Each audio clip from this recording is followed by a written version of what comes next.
How you doing? How you doing? Wolf's here. I'm not working right now, so here we go. All right. I know there's plenty of great shows out there. I mean, Matt, he's having the Comigories, man. It's a great show. I'm watching it. It's a great show. It's still going on too. So if you're not watching me now, hey, I understand. Hey, Ruben, what's up? I got my mail call, so I got to share with everybody, right? I got to share it.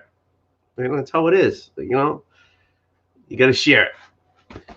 So I thought I'd go on. It's what, like 10:30? Just like 10:30. So it's like, okay, I'll get on for a while. We'll have a little sip. Show off what I got because I don't know what I got yet. Hang out for a little while. You know, see if anybody wants to hop on.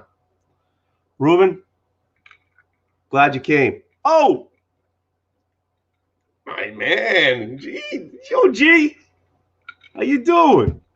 All right, let's open this thing up.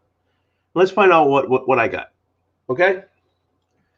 I know it's gonna make noise, and I know people apologize for the noise, but cheers, buddy. But I don't apologize. It's part of the game. So ready? Here we go.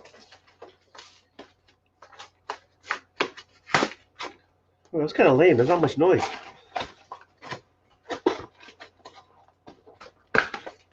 All right. The mystery mail. The mystery mail call. Period Heroes. How you doing? All right. Get that open.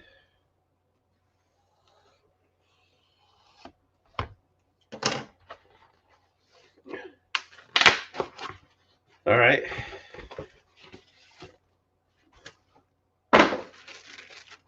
We got the bag. Excuse me. We got the bag. Sorry is for suckers. Okay.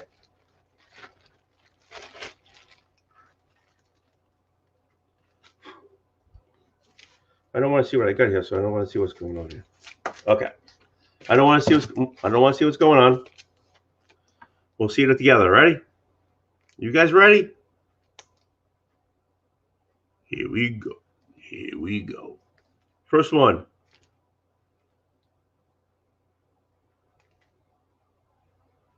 Swords.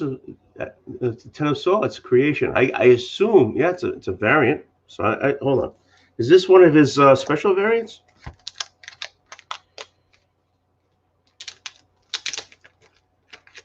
I don't know. Let's find out. Why, yes, it is.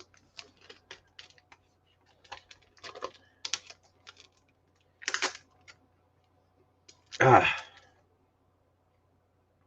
that's cool, huh? That's cool. All right, here we go. I know I already started, but I'm putting it out there.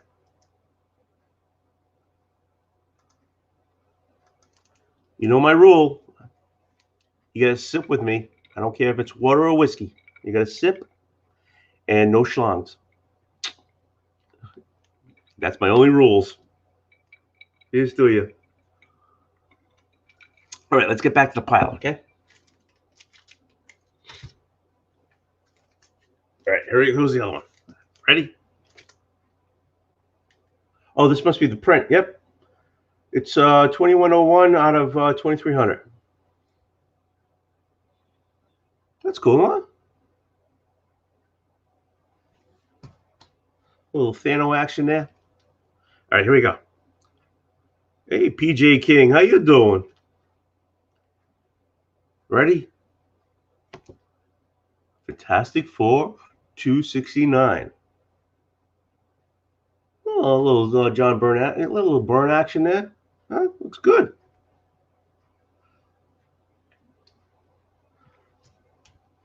Ready for the next one? Come on, you gotta tell me you're ready for the next one. Give me a thumbs up. Give me okay. Give me I don't know. But okay, here we go. Blue Beetle, number 21. I think I have the I actually have the whole run of these. But I'll always take extras. So if anybody wants a Blue Beetle 21, I got an extra one if you want it. Hey Rod, hop on home. Come on.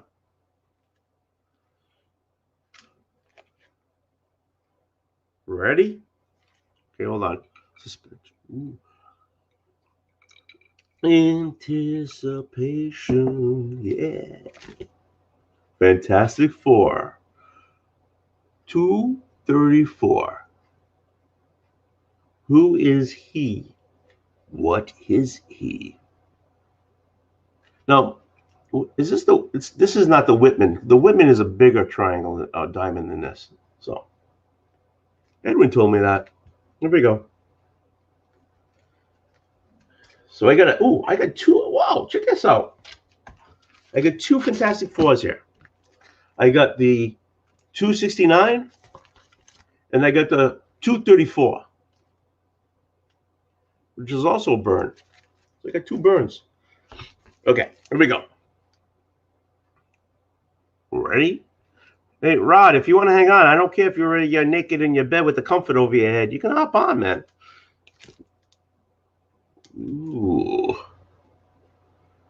Amazing Spider-Man Hunted, number 19.HU. What the hell is a 19.HU? Really? What the hell is a 19.HU? Oh, it looks cool. It's got the lizard with the fangs. It's got Spider-Man over there with the web jumping on his back. No wonder he's got the fangs. I got a guy hanging on his back. There you go. Ooh. Got some notification about my viruses. Okay. So here we go. Here's the card. Beyond your dreams, beyond imagination. Dune.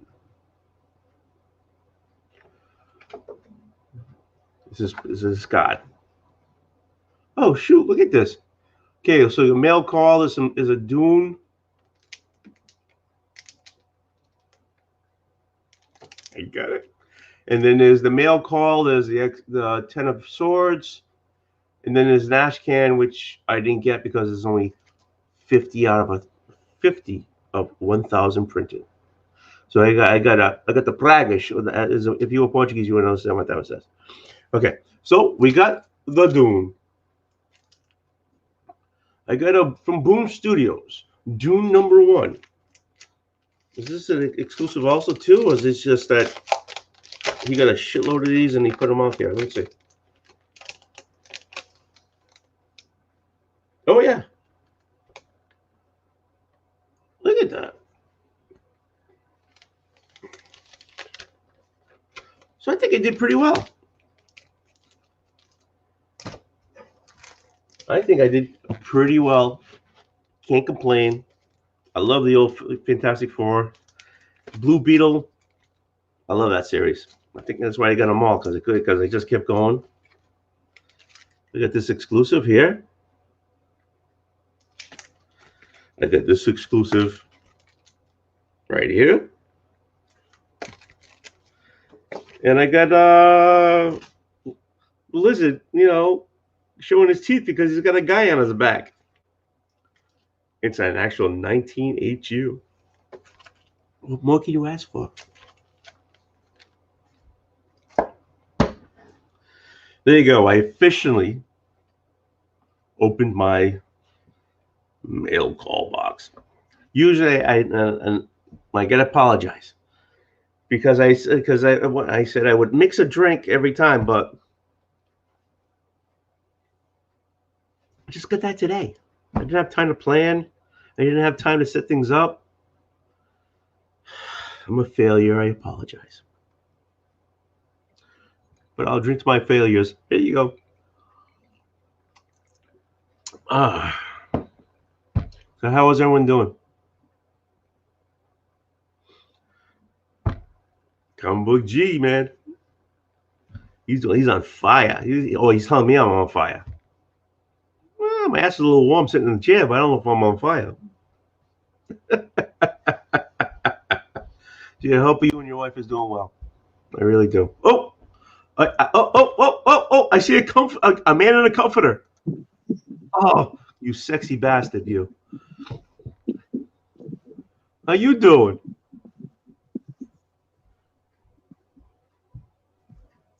Oh, shit. Do I need my headphones?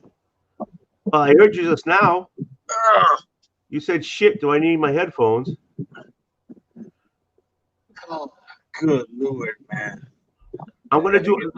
Rod, this is you and every time I go live. Ready?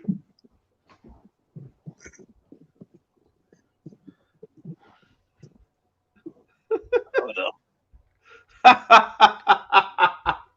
How can you not love him? Yo, Kevin! Woo!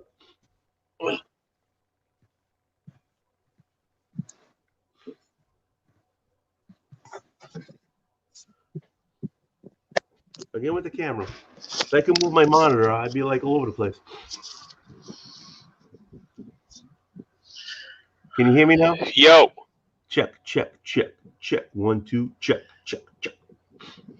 Can you hear me? I can hear you, DJ. What were you? DJ Mac Daddy. Mac Daddy. That's what Perry called me.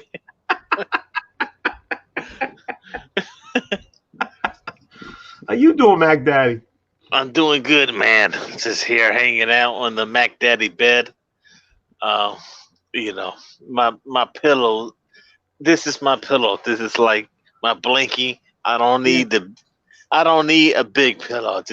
I like this one here. Just like hug it and go to sleep. That has nothing to do with what we're talking about right now. But I don't give a shit. Does your pillow have a name? No. It's just I don't know. You seem to love you're snuggling up with it, putting your chin in it. Does it have a name? No, it's called pillow. My pillow, damn it. Okay, all right. I didn't know if there was a connection with that pillow or something. I'm sorry. No, just no connection. There's always a connection. My pillow's name's Mary, so I don't know about that. What the hell?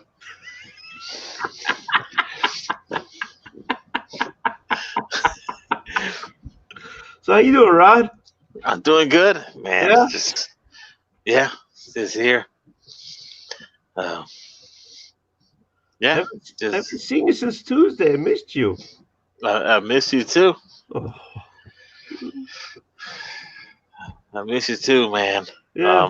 I have to say, I did read a couple books. I read the Canto book. The Canto book almost brought me to tears.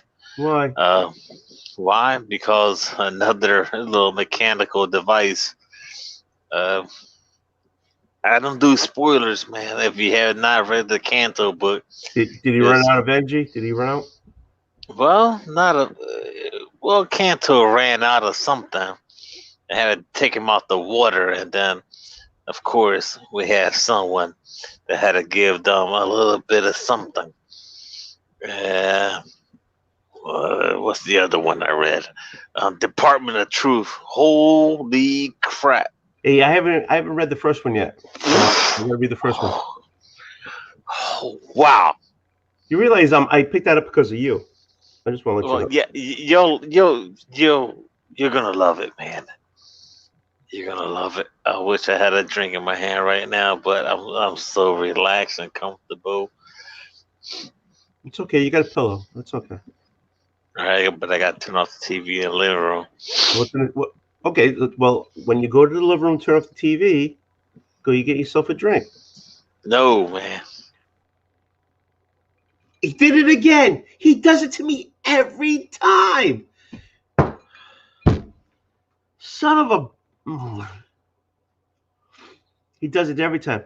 If any of you guys have seen my shows with Rod's on, he does it every time. He just disappears. And I get worried sometimes because it's like, did he have a stroke? What happened to him? I even asked him not to do that to me because it bothers me that he just turns off he just disappears.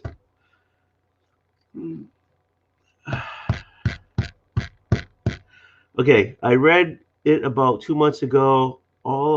I am all in with. Really? Okay. I'm on the bandwagon late. I'll give you that much.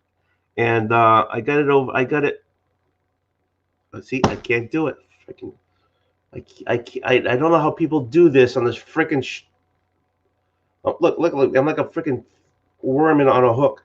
Okay, so if I go this way, okay, you see that dock area on this on right about there? Those are all the books I need to read, and oh, fuck, right there, right there, right there. It's about that. No, it's about that thick. It's in there somewhere. So I'll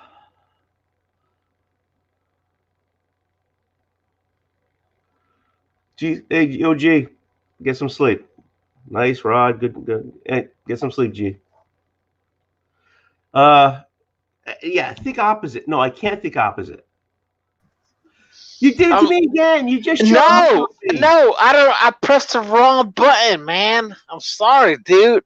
We had this discussion, didn't we? Have this discussion? Yeah, that was like I need to jump back on the show. I'm not gonna back out and say, I gotta say at least be peace or whatever. Yeah, that's good. Yeah, you know what I'm saying? Because you just disappeared. I'm like, should I call Rod?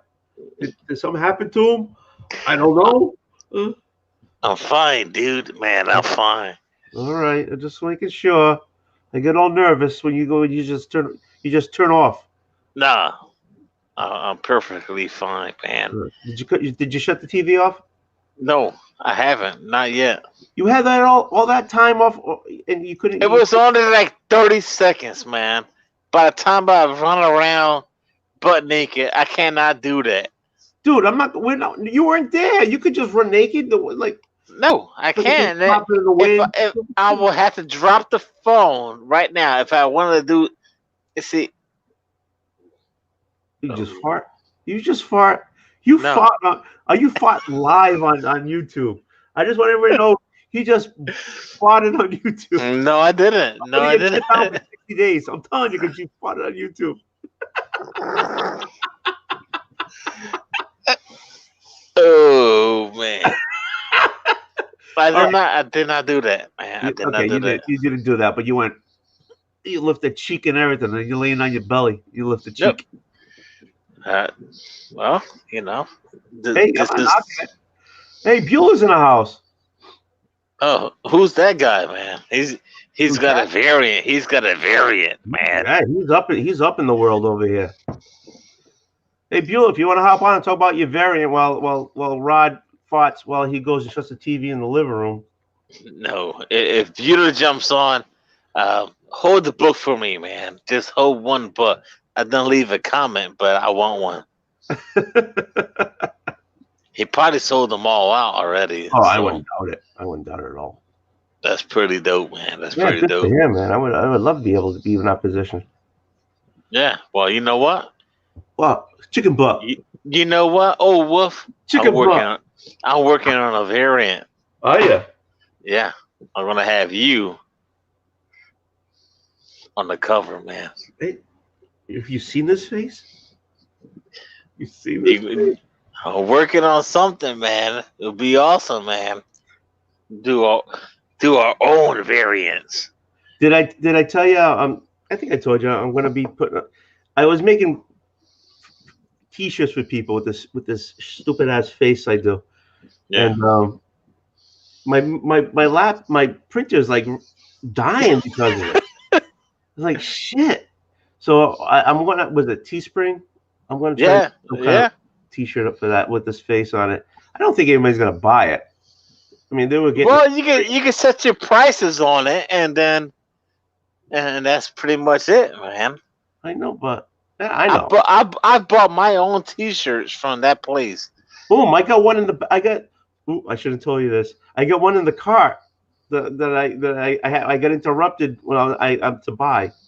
I was gonna buy one with you over here on the side over here, a red one. It's great. Yeah, so you can make like $2. I was going to do that for you. Hey, awesome, man. Oh, and now I know I'm late, and I told you I'm late, but I'm working on it. You know what this is? Ooh, That's your birthday gift, and I'm waiting for a couple more to bump it up a little bit. nice, man. I got the box already set up over here, so I'm working on it. I'm waiting for a few more to come in. They're coming Oh late, man. and I apologize for that. I find a new one. Oh, I got to put that in the box. So Nah, you don't gotta do that, man. I already did that, so don't worry about it. All right. I gotta bounce out, man. I think the wifey is texting me. So Oh, I want to say hi to her. well, we'll figure that out one day, man. We'll figure that out. It's our anniversary weekend, and Oh, is it? Oh, go ahead. Go sext her up. Go crazy with her. Go ahead.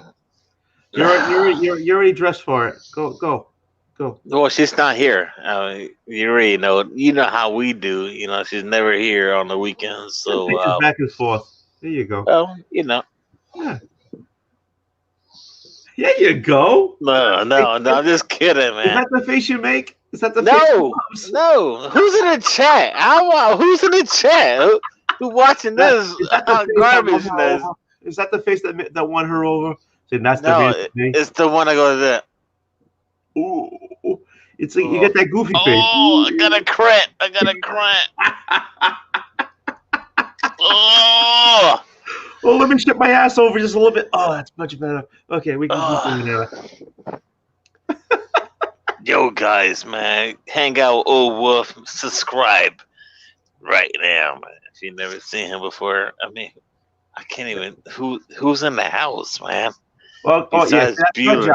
Okay, so I got Kevin, 1-2 Comic Talk. I got Neil, the security, and he did it again. God damn it, he did it again. And I got Comic with Bueller. He's probably gone already because he's like high class now because he's got variants. I got PJ King. I got Comic Book G Spot, but I think he left already because I love that guy. Okay, it's in concrete now. It's on YouTube. It lasts forever. Okay, so who else I got? Who else did I have here? I think that's about it. I probably I got Ruben Gizmon, but he's probably gone too. Which is cool. I don't care. I'm just hanging out. You know, I had nothing to do. It's like almost 11 o'clock. Though I was watching Matt Boy with Seven. They had a great categories going on, but I like I said, I get the box. I might as well do it. You know, have a little whiskey, hang out. If everybody want to get on. If nobody want to get on, hey, what the hell? I don't care. Hey, Rod, love you too. Unless you were saying to somebody else, but then then I'll be very sad. Neil, are you calling me a sexy bastard?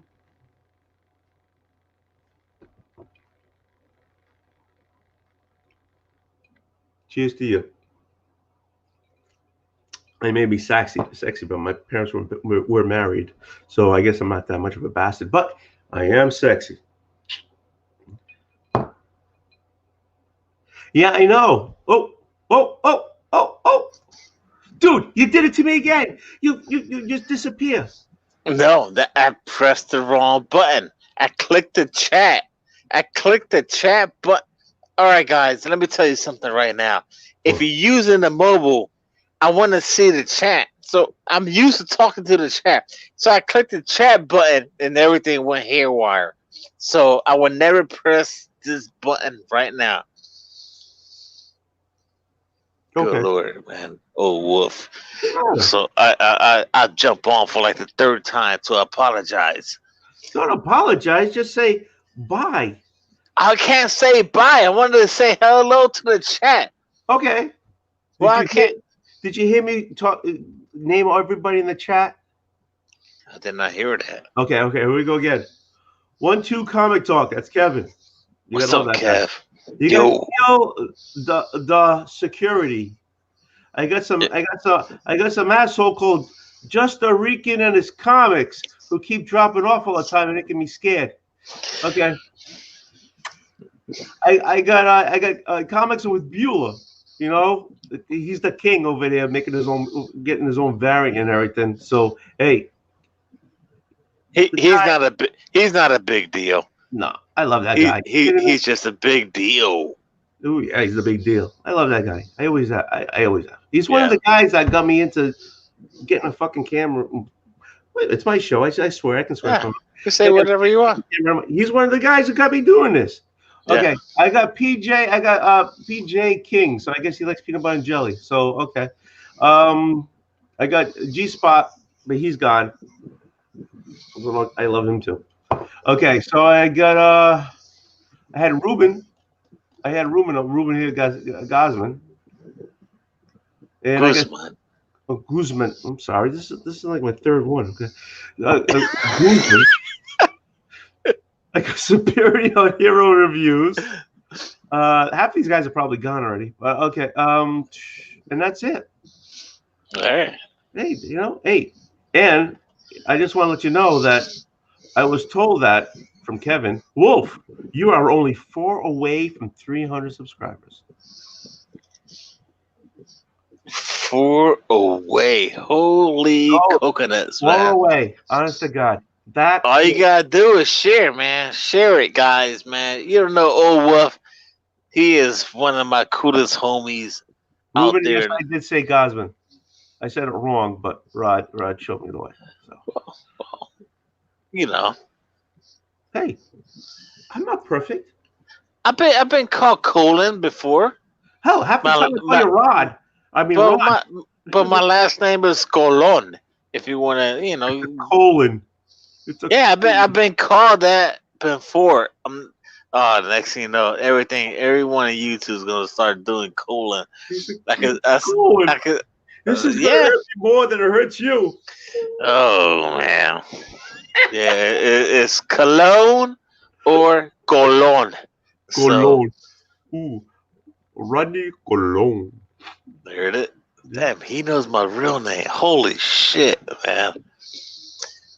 Yo, Mr. Old Wolf, I have to say, it's an honor to hang out with your show. Oh, you too, man.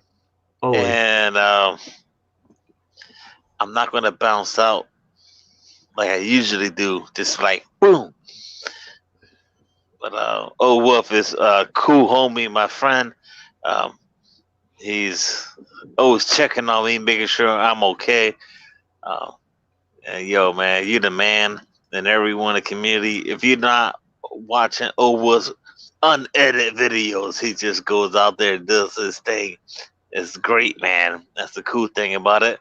Raw, unedited, just doing his thing, man. There's no KY here. It's always raw. Yeah, man. That's how we do. That's right. Yo, man, I'm gonna bounce out of here. Love you, man. I love you too, man. Oh, Wolf, yeah, thanks for everything, dude. For what? I don't do nothing. And actually, a quick shout out I want to say on long box diving. I know you're going through a lot, long box. Mm-hmm. And matter of fact, I'm gonna see how I'm gonna send him how you doing. Yeah, he's there.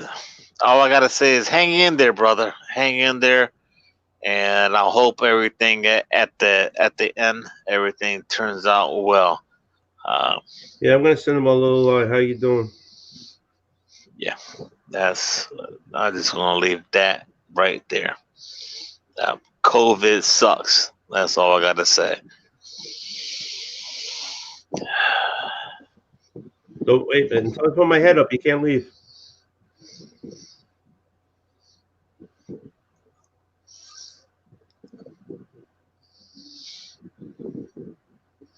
Okay. No, you can leave if you want. All right, guys. All Have a right. good night, man. Everyone be safe. Peace, love, and hair grease, man. And everyone in Philadelphia, Yeah. stop it. Just be safe, man.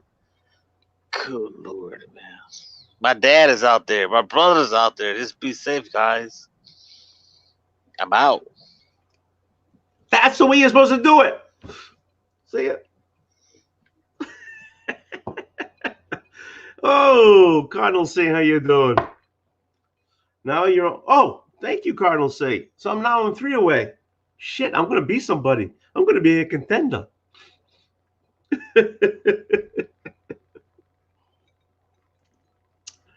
Ah, shit. All right. So how's everyone doing out there? Oh, DK Delphia and Kachun, how you guys doing? Did I say it right? Delphia, did I say it right? Because I always say it wrong. So how's everyone doing? Did everybody pick up their books? Did they have a good week? It's Friday. Is everybody just relaxing?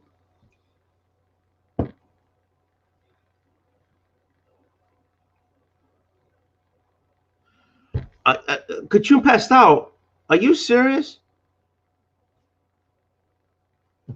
Honest to God. Seriously? So if you got nothing to do, Delphia, hop on. Share a drink with me. Well, good. I'm glad you had a good week. Busy week's good, as long as it was a good busy.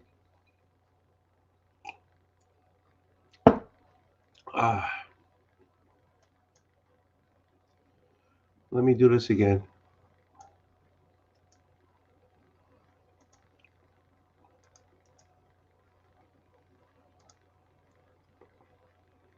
Kevin, you pulling 10-hour days?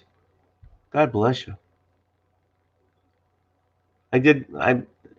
At work I've been doing a couple of good long days too. Too many projects, not enough time. You know, so you gotta make it up.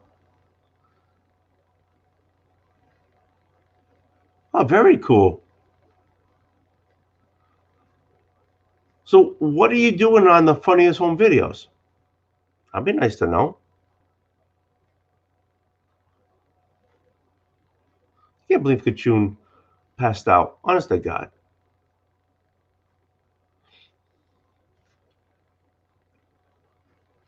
Don't mind me. I'm getting text over here. I know it's rude and I apologize.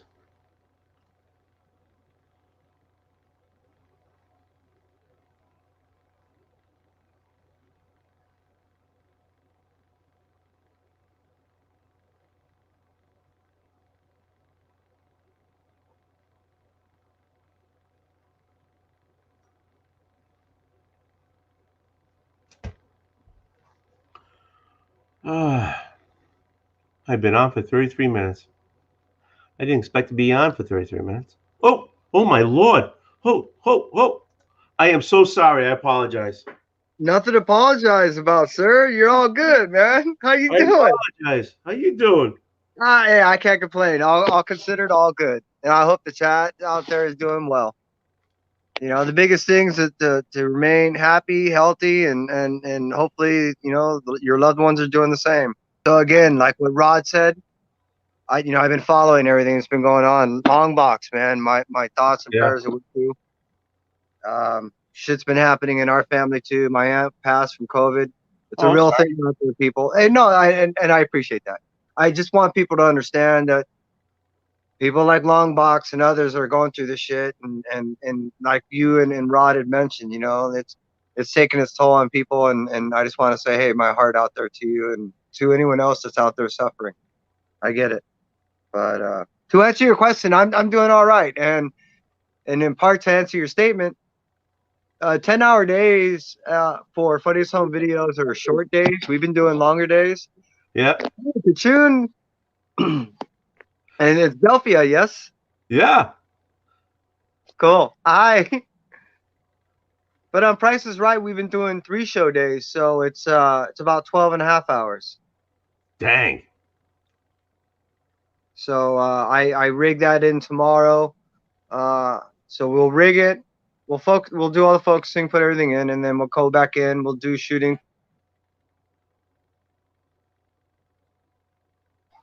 Give it a day rest, and then we'll bring in Bill Maher, set it, next day shoot it, and then rip it out and start all over.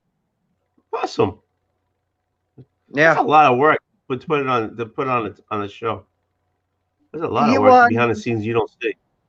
and that's the thing is when I do my job, that's why I don't know if you ever noticed it. I'm always wearing black or gray or dark colors. You know, stagehands were phantoms. We're not supposed to be seen.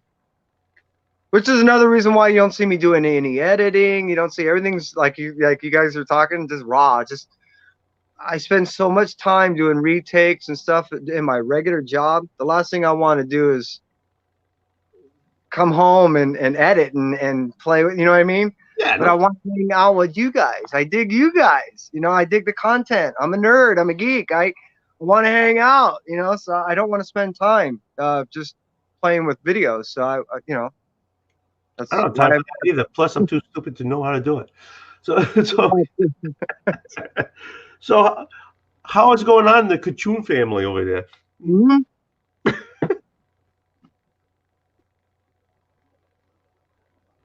Oh, they muted. They're muted. Oh, just kidding. There There we go. Did you wake him up? Did you give him an elbow?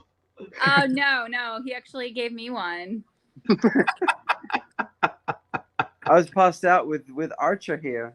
Where's Archer? I want to see him. Can you see him? It's pretty. No. All you see is black. Good luck with that. I'm looking for a tongue. Oh, I saw a collar. I think I saw a collar there. No, he doesn't wear a collar. Then what's that? Two white dots. Is that his eyes? There's some eyes. The eyes of a kid, and that's it. Something. I don't know. I don't know what it is. You can see Harley. Hold on. Where's Harley? There she is. Okay. That room was way bigger than I thought it was. She's by the fire. She is by the Oh, I actually like the fire too. Yeah, you don't do those videos anymore by the fire, do you? Oh yeah, I know. That was a go at me trying to edit, and it was pretty terrible. Editing's hard. Yeah, talking about editing. Editing takes so much time, and it was fun. You want to hold it? I elect you to hold it. I don't want to hear anything about you guys who's going to hold it. I'm not going anywhere near that. This is more about them two that I want to know. It's pretty late. I think we can talk about holding things. Hey, put all you want. It's all free here. Let's go. Oh man. Yeah, it's been a busy week. Harley, she's our older pug, and she got really sick. She's just been pretty sick for a few years now. She has something called pug myelopathy. What's that? And so it's basically a degenerative neurological disease, like in her spine.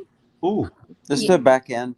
Yeah, so she just has a little bit of trouble walking and taking care of herself and going to the bathroom. So it's a lot, but she had to go to the vet a couple of times this week. She had a little bit of a scare, but she's doing much better now. So I've been playing nursemaid and obviously working from home. So it's been a pretty busy week.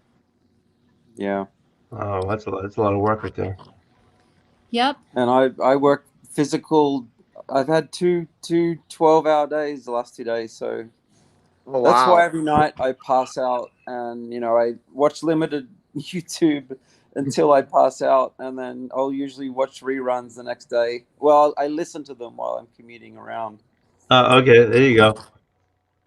Now I gotta ask, how did you do going from I assume that the COVID situation affected you too. So how did you go from going from 0 to 100? You know what I mean? Because you're doing these 12-hour days. Oh, as far as what? Kevin, you broke up. You froze up and you were breaking up. I'm not sure what he's asking. Is he asking you? Me? Us? I don't know, but that look right now is scaring the shit out of me.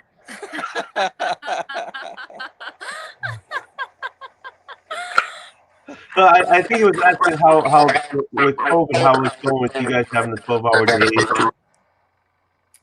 Oh, I mean, honestly, I work all the time anyway, so I have a pretty, I guess, just a demanding job. I mean, just by the nature of the job itself. So Right. I'm usually always available, honestly, for my clients as much as possible. And I mean, and honestly, with the internet and mobile devices, people can always contact you. So I'm working time. I mean, obviously on the weekends I try to carve out some time to get something done for us or just relax or both. But I mean, I don't know what it's like to not work long days. I haven't done it in so long. You know what I mean? Like, Right. that's pretty normal for me. What so is happening? Oh, is he back? he's back. Kevin, you there? I mean, I will Did I say kill it? though, one thing. Well, I hope everyone's having a good night. Is it still roll? I haven't even checked the chat. Let's see if I can check the chat. There's I don't private. think anyone's There's there. public. Hey, Cap. Hope you're doing well. Ben, Hey, Kat. Todd, Neil. Kevin, you're breaking up like a mother. You're really breaking up. Cap and his There I wife am. looked really good on Comic Gories. They were all dressed up. Yeah, that was a good show. I jumped off to do this. You do this every Friday, Old Wolf, don't you? Oh, boy. No, if I get bored on a Friday, I'll do it. Kev, you're having a hot time there. Kev, you're having a hot time. He's trying to find the hot spot.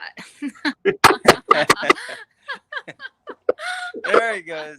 Goodbye. Oh, you got it.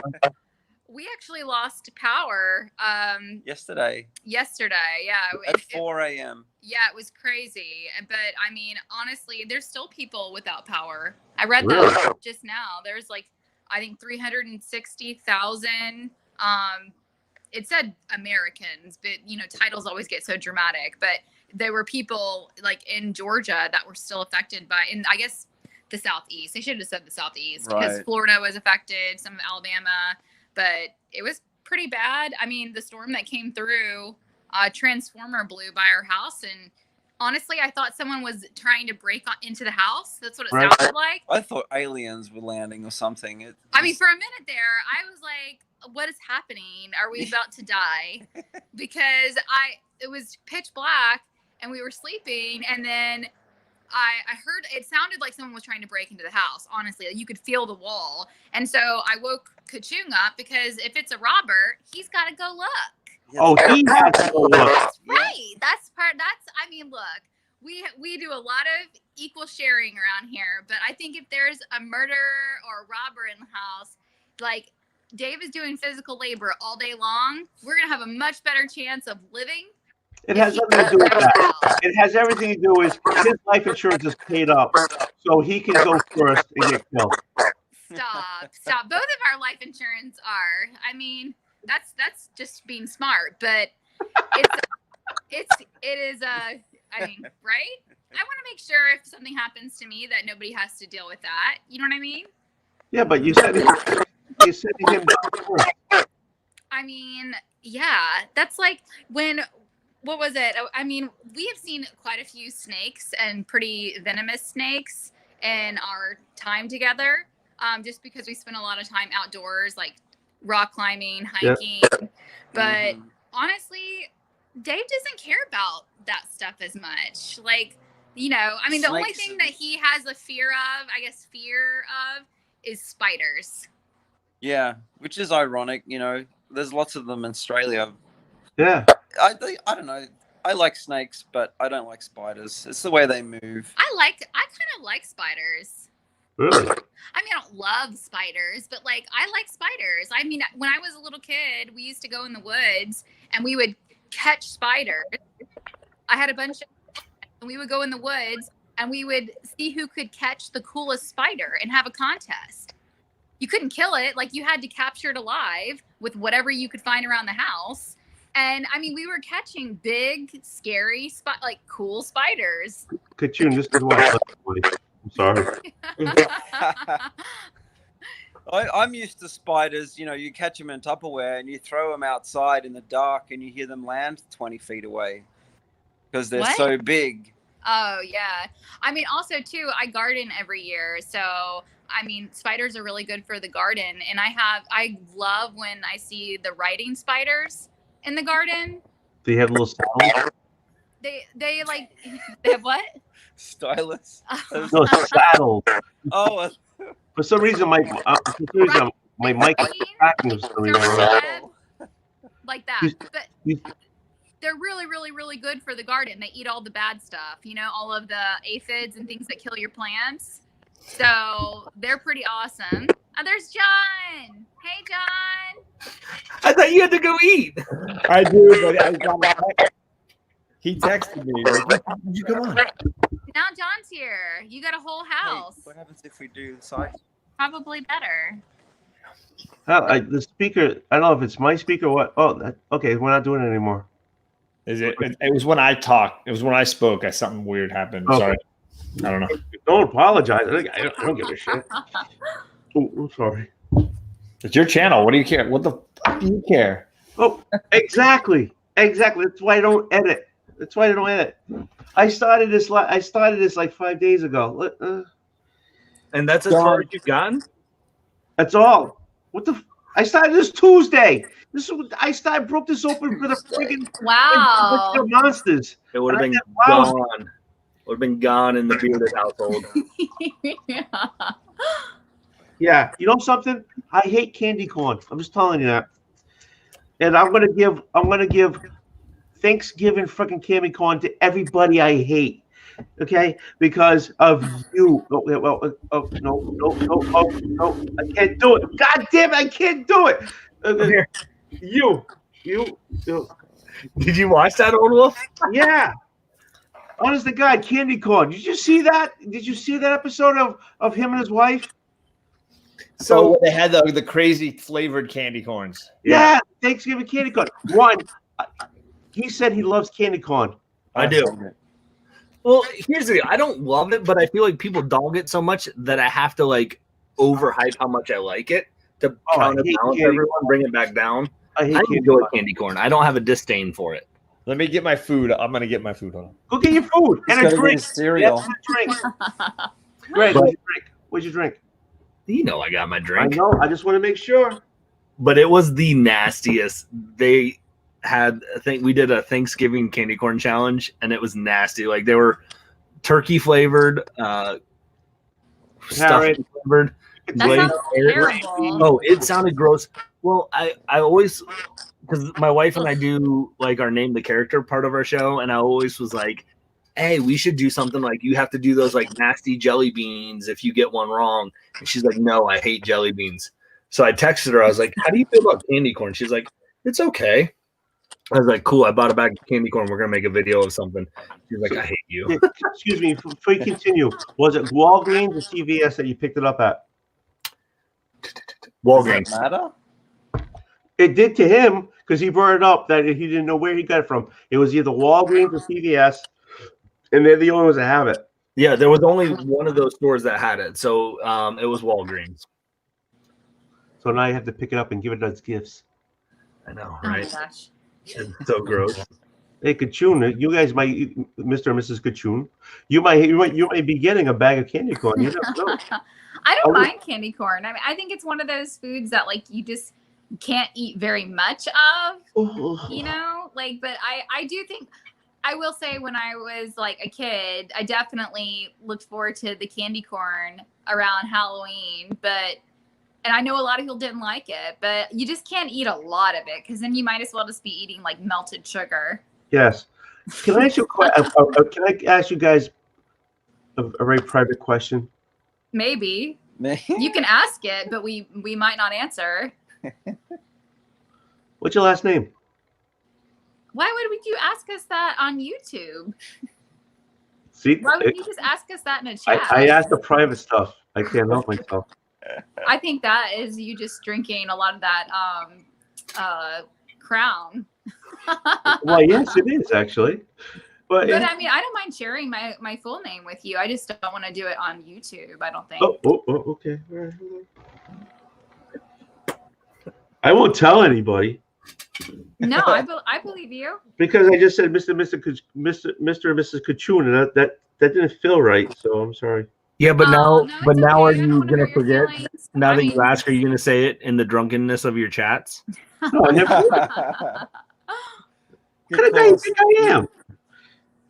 Mr. and Mrs. Cosplay. How about that? Okay, there you go. I'll go with that. Okay, Mr. and Mrs. Cosplay, how you doing? We're doing good. I mean, I'm just so glad it's Friday. Honestly, it's been a big week, so it's. Oh, is that John's dinner? John got his dinner. It's a good I'm dinner. vegetarian right now. Some probiotics. Right? That's all I know. Bougie. Drink wine. No, it's warm. It's warming up. I'm just heating it up. There you go. What are you having, John? Mulled wine. Grapes.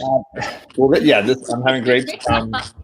No, my wife had an event at her work today, and they had a ton of Chinese food, and so she brought like all these little individually wrapped like Chinese food meals, like noodles and rice and just a ton of stuff. So I'm Wow. making a ready-made meal together.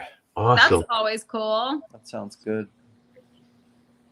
You miss Old Wolf's just asking people for social security numbers. numbers. Hey, Just that's on what I YouTube. think. No, Selma. Hey, that's my niche. I'll ask anybody anything. I apologize. No, wait a minute. I don't apologize.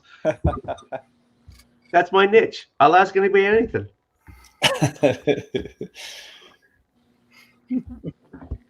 Kachung is thinking about sending some books in to be graded. Cool. Ooh. Which ones? Yeah, I've never done it before. Oh, you got to do it. Which one?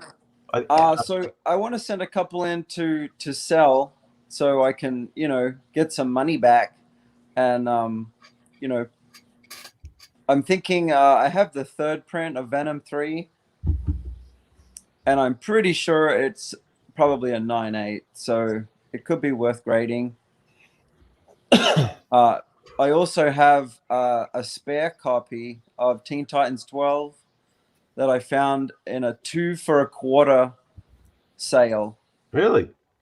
Yeah, I don't know if they just left it in there by mistake, but it's a pretty clean copy. I'd say it's probably a 9.6, but for 12.5 cents, it's a pretty good deal. And I have another copy of that Issues sent me. So I definitely want to keep that one. But I'm probably going to grade the both of them. Well, yeah, do it. I also have a birthday book.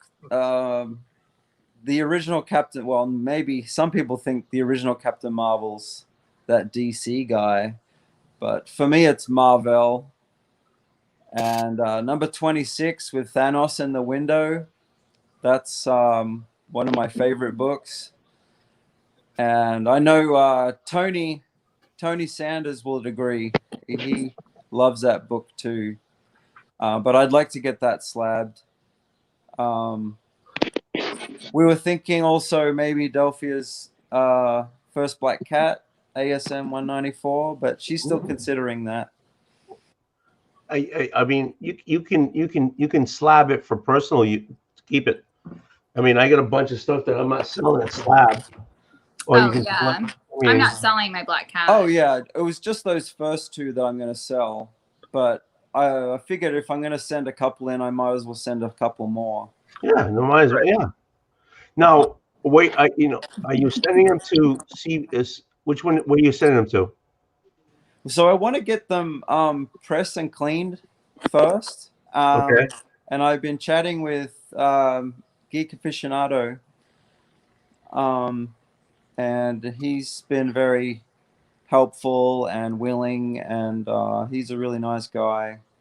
And I know definitely that he does a good job. Giga Aficionado is my mortal enemy now, so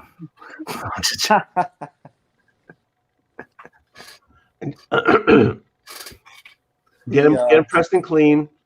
Yeah, and then I think but I mean, so it either it was CGC or CBCS. They have like you can buy like a certain level of membership, right? CGC does, yeah. And then doing that, you get like certain credits for slabbing and stuff like that. So that might be a cheaper way, a better way of doing it instead of just on your own, just having things slabbed. You should look at that before you have them slabbed. Yeah, I think Kevin would know a lot about that, wouldn't you, Kevin? A little. I'm still rather novice. I self-admittedly. In my journey, this is what I've learned. Definitively, almost any book that you buy off the shelf, if you're looking for a modern, decent grade, you almost have to get it cleaned and pressed to ensure that you get your 9.6 or better. Depending on the company and your reasoning really dictates what you want to do. So for me, I have a bunch of books that were signed pre-2000. So I advocate going to CBCS, not only because they have, if you decide to go with them in pressing, they have moved their new pressing facility closer to their main facility. They've upgraded their casings. Everything about them in the past year has moved up, and I've always had a huge amount of respect for them, and I always thought that they never received the respect that they deserved. Meaning, monetarily speaking, they've never been considered on par when you look at a CBCS or a CGC on a resale value. Now I know, like for me, most of my slabs, I still yet to sell one, and my first round was like what you're talking about, was for self. It was all to preserve the book, how much I love the art, how much maybe I love the story, the fact that I was only maybe 15 years old when I first bought the book, whatever the reason. That's why I first encapsulated those books. Now my last set, well, that's almost exclusively for spec, and I will keep a certain amount. So that was also why I went with CGC on their witnessing and with their yellow labels, knowing that when it comes to selling the books, they're going to carry more weight. Yeah. So it's a matter of, and it took a lot of grappling for me to come to these realizations, which I spoke to John about this too. And I want to keep it on track to shouting out TJ with this, if I may. But I've come to the realization that depending on what you want and who you want to play with is dictated by your own reasoning and what you're doing. If you're going to sell, if you're going to preserve, if you're going, to show off, is my understanding for self, and what I would advocate for you to do for self, to figure out what company to go for. Yeah. So hey, I would love to throw something out there really quick. Go. I learned this, and this is what I'm going to create. There's a category I want the whole world to acknowledge and follow. Okay. The first 10 slabs that you do, you're a beginner. You're going to make mistakes. Or in the case of many, the first 25. Okay. All right. So within the first 10, you're definitely a beginner. After around 20 to 50, you're starting to get an understanding of who to play with, who to press, how the whole system works. And now you're kind of a novice. When you have somewhere in that vicinity of 51 to 99, you're getting to that almost master pro level. But I am telling you, at that point, you've talked to so many people and you have enough understanding, and because of the internet, you've met enough people that if you're lucky enough, you get to meet people like TJ, the Slab Dragon. Because after you hit 101, you've now hit Slab Dragon status. You won't hit a TJ, TJ Slab Dragon status, but you finally hit a Slab Dragon status. Yeah, because that's a lot of books, TJ. Oh my God, it is. Every time I see TJ with all those books, I feel I'm so scared that someone's gonna like a pile's gonna collapse on him, and nobody's gonna find him for 2 weeks. His house is made of slabs.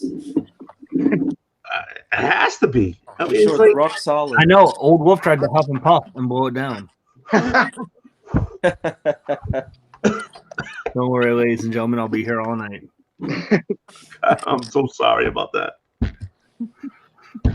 But CBCS, I tend to go towards them. I mean, CGC, they got the hype, and everybody goes towards them.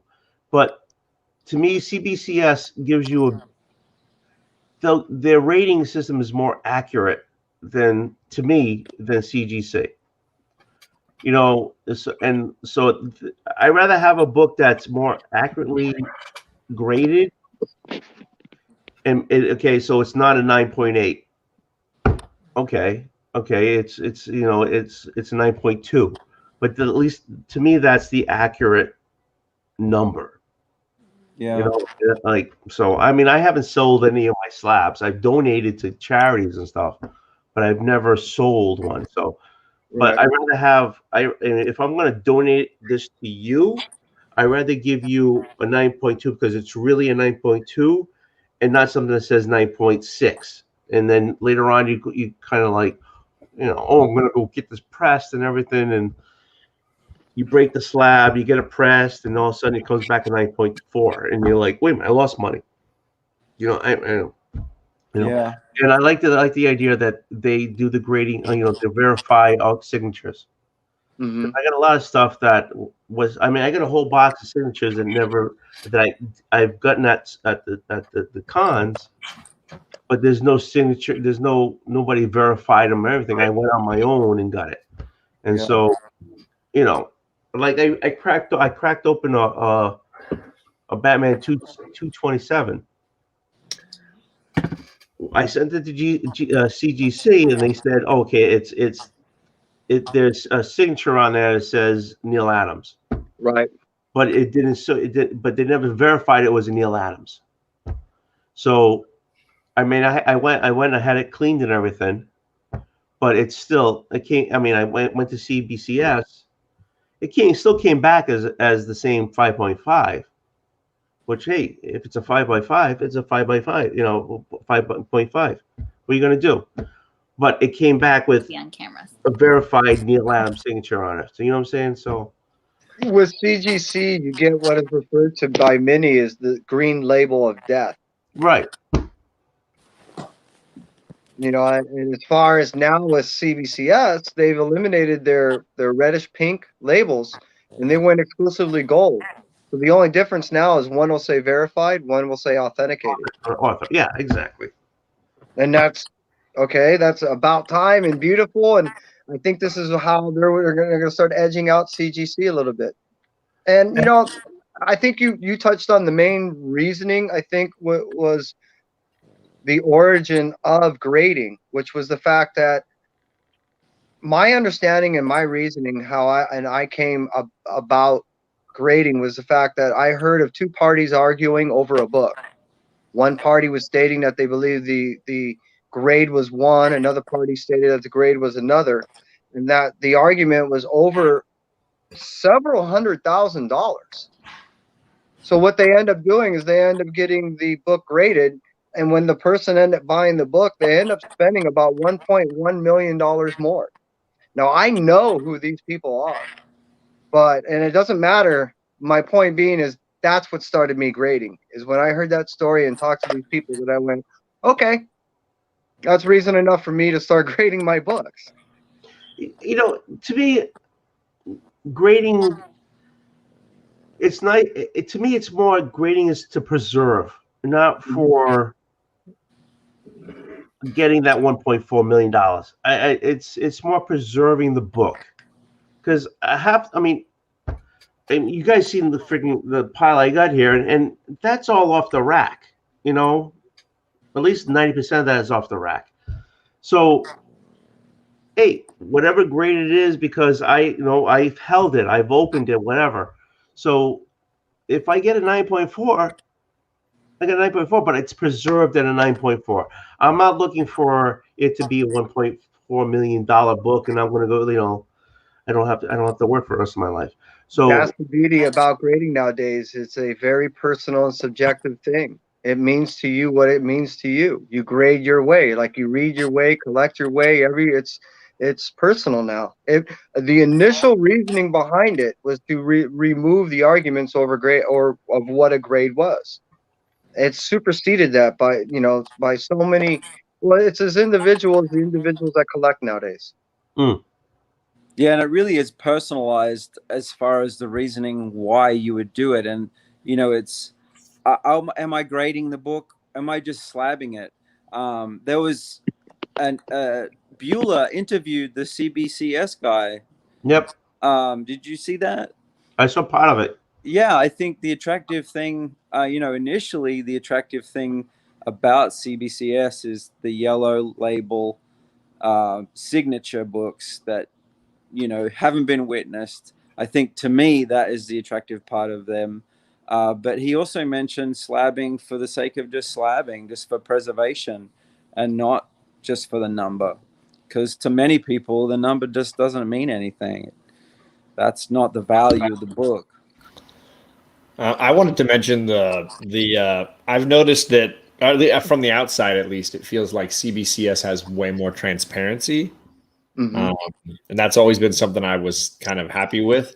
I remember, God, when Comic Tom was just getting started, he did a video on Emerald City Comic Con and the debacle of CGC at Emerald City, and how they had so many books that they were trying to grade on site, and it was just a disaster, and people didn't get their book back, and people got weird grades and mismanaged thises and that's. And he went through the math of trying to look at, like, okay, we had an estimate of, just based on watching the line, how many people went through the line, how many books that each of these people had, and how long it would take if you had food breaks and nap breaks and X number of employees working. How much time would they spend grading each book during that time?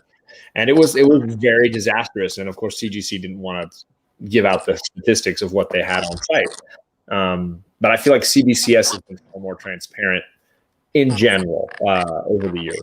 Well, he mentioned that they did that QR code, and that the graders' notes were always free, and for pretty much every book came with graders' notes. So even if you were at a con and you found a slab for sale, you can just snap that QR code with your phone and look at the graders' notes. I think that's pretty amazing as far as thinking about slabs as a grade rather than just for the preservation. Yeah, hey, Beulah's on in the chat. Thank you for hopping on. Because you got your own variant, and I'm very honored by that. Wink. I love that. I love him. I'm only goofing. But Beulah, hop on. We're talking about. We'll draw you a variant cover for you. Hey, I'll draw you your own variant cover. And also, Wolf, if you want to, hell would put a variant cover for me. Honest to God, seriously. Hey, if you want to send me that 227 Batman with the Neil Adams signature, I can actually authenticate it for you. It's already been done. The process to get it back to you will take many, many years, but I can authenticate it for you because I can compare it to a couple of the autographs I have. Now that they have the new Werewolf by Night series going, they could do an Old Wolf by Night. Yeah, there you go. An Old Wolf by Night. See, that's not the proper authentication you need, Old Wolf. I will do it right for you. You just won't get it back. It came back. I sent it as a 5x5, and it is a 5.5. But I can't. But it had the Neil Adams signature. That's the reason why I want to do it. But it's a beautiful copy. I love that book. It's amazing. Yeah, I appreciate it being. Don't feel pressured. It's just an offer. If you want to send it, can you tell them? Can you really tell them I feel pressured? I don't know. I don't want you to feel too pressured, Old Wolf. But if you feel so inclined that you want it authenticated, I will do it properly for you. I'll put CGC. That's why I love you. I'll print out a CGC label. I'll Would make you? a BBC label. I'll make the CNN label. Whatever you want it to say, I'll make it say that, and then you just might not get it back. Okay. Okay. That- I'll take that under advisement. Yeah. I appreciate you got my back. I'm here for you. I'm a man. I'm a beard of the people. You are. That's why I love you so much. Don't choke on that.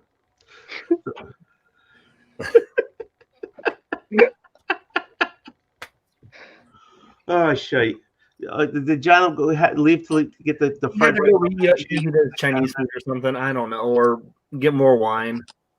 You don't know it, John. Oh, it's okay. Kevin, you drinking anything? I am not. Even water? Soda. I got my soda right here. That's all that matters. That's what it matters. I got a major soda addiction. No. There's only two things. If you hang with me, you got to sip. You got to sip. Okay. Has a sip and drink it all, and you can't show your schlong. That's the only two things. Don't show your schlong. Oh, there you go. No, this is what I was drinking. What are you drinking? A Shirley Apples. Are you serious? They bottle that stuff? Well, I don't know. Can you bottle? I mean, what is a real Shirley Temple? It's like ginger ale and cherry juice. Something like that. It's something you get at the pub. Nobody orders a Shirley Temple at the pub unless you're like 10 years old. I've never seen a bottle of it. Well, I get it at the grocery store. I'm actually normally drinking root beer. That's my drink of choice. Oh, real root beer or just like flavored root beer? No, it's real root beer or ginger ale. There's a Jamaican bottle that's made from Jamaican sugar, and it's a great ginger ale. Is that? I gotta look that up. Yeah, me too. That sounds good. Yeah, I get it from our local grocery store. What's up, Agu? Send me the name of that ginger ale from Jamaica. All right. Right? All right. Do you have any Alex Ross covers? Who, me? I got a few. Oh, okay. Oh, yeah, behind him. Look at him. Jesus Christ. That's a thing of beauty. Yeah, I love them. They're great. I'm glad that they're done because I got tired of buying them, and I'm buying all these books I never buy because they're just titles I won't get. But they're done now, so I'm good. I can save some money. So, yeah, it's funny. I kept looking at them like, oh, I should get some of those, and I didn't. And I've gotten like 8 now in mystery boxes. So I'm like, I'm glad I didn't. Yeah. Well, they're 1-for-1 ratio. I mean, the shops can order how many ever they want, so they're not rare by any means. So it shouldn't be more than cover price. So we were talking about the CBCS and you of course you came out because you had the interview. Yeah, with Steve, and Steve contacted me about a month ago, and we've talked on the phone a couple times, and I was like, yeah, let's do an interview, and I told him flat out, I said I've never had a book graded. I don't want a book graded, to be honest. I still, even after the interview, I don't have any desire to send a book out to get graded. But I know a lot of people watch me that do get books graded, so I figure why not have them on there. And there's a lot of bias in the community when it comes to graded books, as far as what they like and what they don't like. So you'll only hear like one side. I figure if I do it, since everyone knows I've never graded a book before and don't care to, then I figure you're going to get the most honest answers that you could possibly get. So I enjoyed it. I thought it was interesting what he had to say. I like the signature verification, how they can do that. I think that's a pretty good service. I think his grading is probably – I don't think anyone's going to argue it. I think CBCS, from what I've heard, their grading standards are a little bit higher than CGC. I see a lot of videos where people are like, they get a CGC book and like, what is this? Or there's like a hair in it or something, or like something's wrong with it, or I don't know. It seems like I see more of those than I do for a CBCS, but that might just because more people use CGC, so I don't know. Hey, I have no problem with CBCS at all.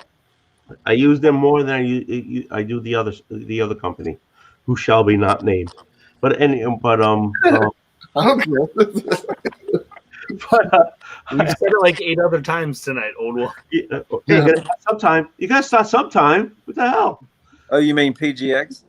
Yeah, exactly. Yeah. He does not like PGX. Now there's a little bit of history between him and the gentleman at PGX, and Really? that's kind of their personal business, and it's not really something I wanted to get into it on there. And I'm kind of aware of it, but it's not really for me. So, but they have a history, and there's legal battles and all that sort of stuff, so it's not worth it. So, You know what I found fascinating about what he said about the encapsulation was that you need to let the book breathe. And I just wondered how that is possible in, the inner sleeve, and then you have the outer casing. And There's channels. why does it need to breathe? I don't know. That's a good question. I have no idea. It's not a real thing, but I'm sure there's something. I don't know. I think it's the gases that release off the book or something like that are in there. I didn't know any of the stuff that he was talking about, to be totally honest, but he said that their cases, they're a one and done case. You don't have to replace them after 8 or 10 years because of the material that they use is made for that, and the material that's used for CGC is something different apparently. I didn't know that at all, and I thought that was interesting. I didn't know you had to replace cases after a while. Now, whether people do that, I don't know. I mean, TJ Slab Dragon looks like he's had cases from the very beginning. I'm sure that he doesn't plan on replacing them. He's pretty happy with what he's got and everything. So I don't know if that holds true, but I thought that was a pretty interesting thing what he said. The only thing I really liked about the interview, my favorite part, was the fact that he said that he owned the Nicolas Cage Action Comics #1, and that's the best part of the interview was that he actually owned his copy of the Action Comics #1 was Nicolas Cage's copy. I like that part. Yeah, because you would think that plastic is plastic, but it's not. Yeah. And the type of plastic matters. And, a 9.8 that was slabbed in 2006 may not be a 9.8 anymore, but, maybe it is. Never skip on plastic. You never know what you're going to get. The first generation plastics on CGC, they were brittle and they died out and they did yellow down the road. That was one of the reasons why a lot of researchers paid attention. After about 5 years, they also noticed that these things were gassing out, and is why they had to start adding the papers into the centers of the books. Right. That's why Steve also made mention of that. He was part of the research group that ended up finding out a lot of that information. They ended up doing research for a good amount of years to try to come up with a good amount of way to come up with a decent plastic that wouldn't kill them. So the best method was to do a lined plastic on the interior, so they didn't have to do it all the way around. Meaning it's a lot easier to build something with a small amount of, like, let's say, acrylic on the interior that is protected and don't have to go all the way around. That knocks down your costs from anywhere from, on a full case like that of being full acrylic, costing you around $80 with the full molding, to something to what he's able to do to pick them up around probably as cheap as only around $2 to $3 after all the research and development was done. By removing all the other added steps the CGC always had to do in the past after the second graded books, removed all the costs that CBCS had to do. So that's how they developed their one-step touch and done. They developed the new channel systems that allow gassing after the first 2 years. They've been able to thin out their processing as far as the gaps on all the edges, rounded everything out, and now the channels are able to actually smoother run all that gassing interior and exterior out. It's a beautiful system. Kevin, you just gave me a chubby just now. And I apologize if it got really forensic. No. Hey, personally, I'm not complaining. This is the smartest anyone has ever been on Old Wolf show. 17. That's fascinating. when Old Wolf always has to talk about, hey guys, just have a drink and don't show your slongs on my show, you know that anyone that can talk that level that you just were at, Kevin, is. Well, I appreciate it. I think you give me a little too much credit, but thank you. No, thank you, Kevin. Greg. And by the way, I am jealous, Bueller, man. You know, to talk to Steve directly like that has always been a dream of mine. You know, I've only talked through the peoples, you know, but not direct to him. Yeah, he's very. I mean, he's a very likable guy. I mean, he's very personable, and we've talked on the phone a few times since then, and just stuff in general. So we're gonna be doing some more stuff together for the Hero Initiative down the road, and we've talked a little bit about that offline. But yeah, he's really good, and you know, he was totally okay. I mean, I was just honest with him. I said, you know, I don't have a dog in the fight. I don't care what service there is and stuff, you know. And I just told him, I said, I've never used the service. I don't really have any interest in doing it, but come on if you want to talk about it, and we'll go from there. He's like, sure. So he was the thing he said to me when we first started talking before we did the interview about a month ago. He's like, man, there's a lot of people just waste their money on slabs. I go, what do you mean? He goes, there's a lot of people that send out books. There's no reason they should send in books. And he was just flat out honest about it, you know. And he's like, not every book needs to be slabbed. And right now, it seems like everyone's trying. He said it during the interview. He said everyone is chasing a 9.8. Mm-hmm. And he said that during the interview, and you could tell he was like, you know, he's not. That's not what he's about, you know. And he's a little bit more the collector side of the genre and stuff like that. And he enjoys, you know, a book that's got a little bit of wear and tear on it, you know, and the history and everything. And I liked what he said about the Overstreet guy, because we talked about the John Overstreet, whatever the first name is for the Overstreet price guide guy. And he's like, it's one of his best friends. I'd love to talk to that guy. That guy, I'd love to talk to you. So I don't know, maybe we can make that happen. So is there going to be a Bueller discount at CBCS? Yeah, it's already there. It's Bueller 10. I'll be there. It starts November. It's for the whole month of November. It's just on the grading services. Yep.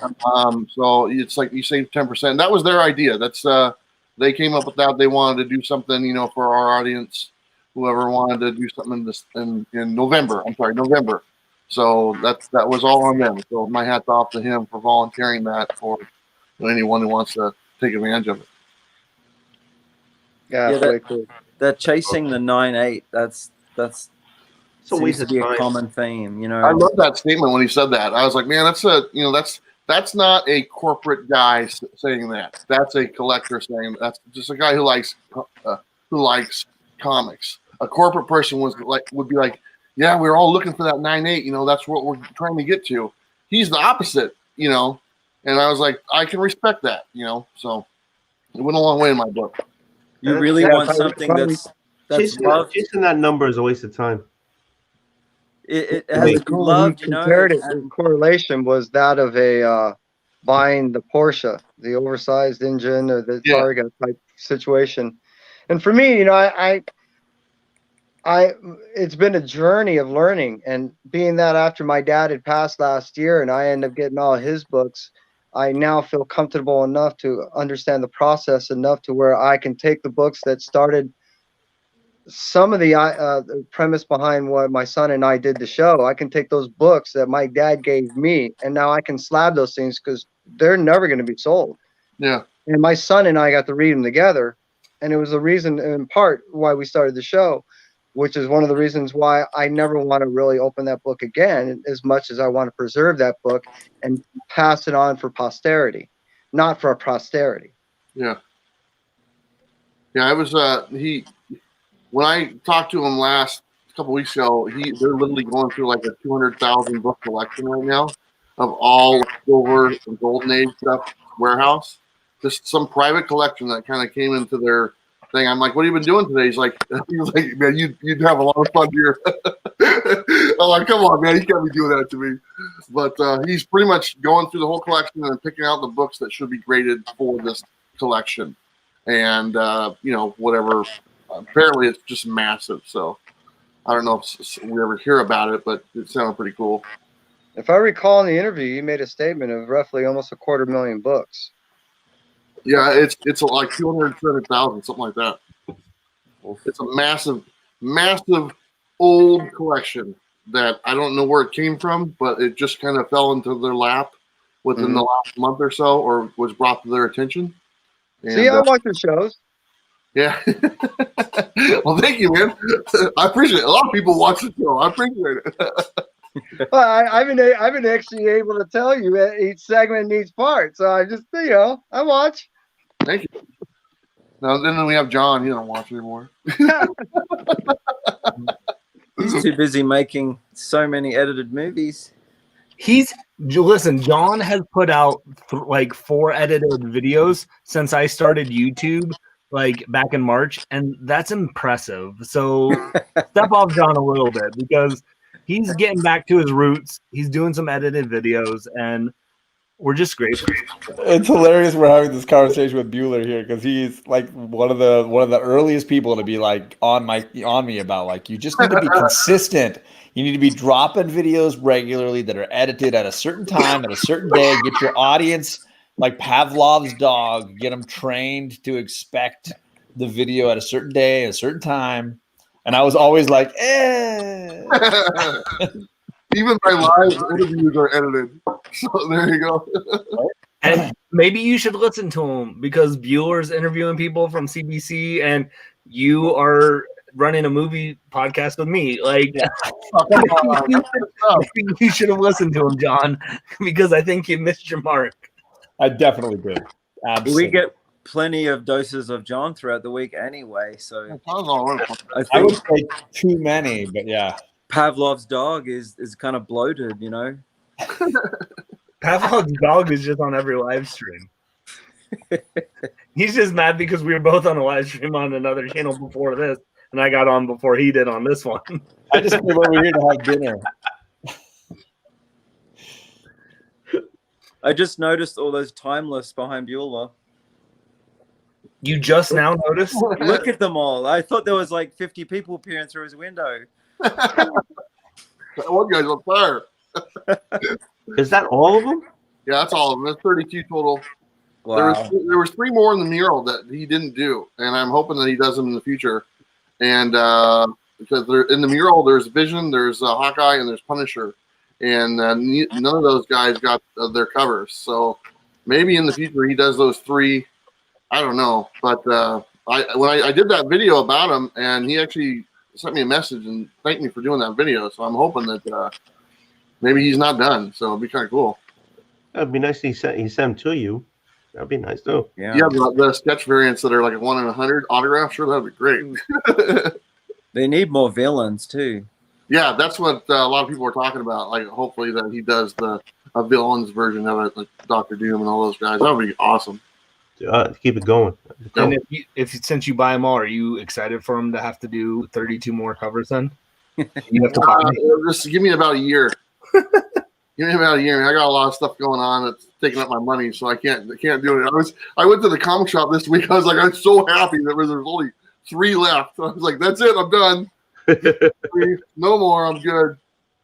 At least it wasn't 60 covers of 3 books like the 3 Jokers. That's you go there and you go like, what the frig do I pick? Him with a camera, him without a camera, the guy with the red hood, the friggin' with the eye popped out. Like, which one do you pick? Yeah, they're all pretty good. They're sweet. Just wait, viewer, till Alex comes out with like the 4th wave of these timeless, and you've got a pizza dog cover, you've got the little kid from Iron Man 3 cover. Like, dang it, I can get these two. That was cool, man. I got space on my wall in the back, so I got 12 more spaces to go. So if you got 12 more in, I'll take them. That's it. No more than 12. Exactly. Make it worth it. Nighthawk. There you go. We'll take it. There's plenty of characters we can do. Molecule Man. Oh, yeah, that's just a stretch. A tiny dot in the corner. Super Pro's in the Marvel universe. So is Sledgehammer.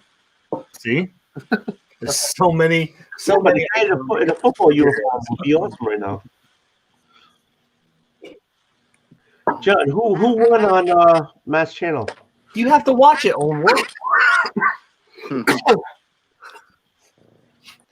gotta get the views up. Greg won.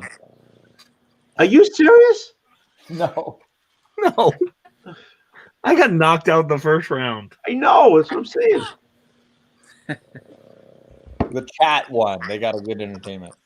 Who won? The chat. The chat won. The hell? That makes no freaking sense, dude. I'm already in. I'm in. I'm in for living.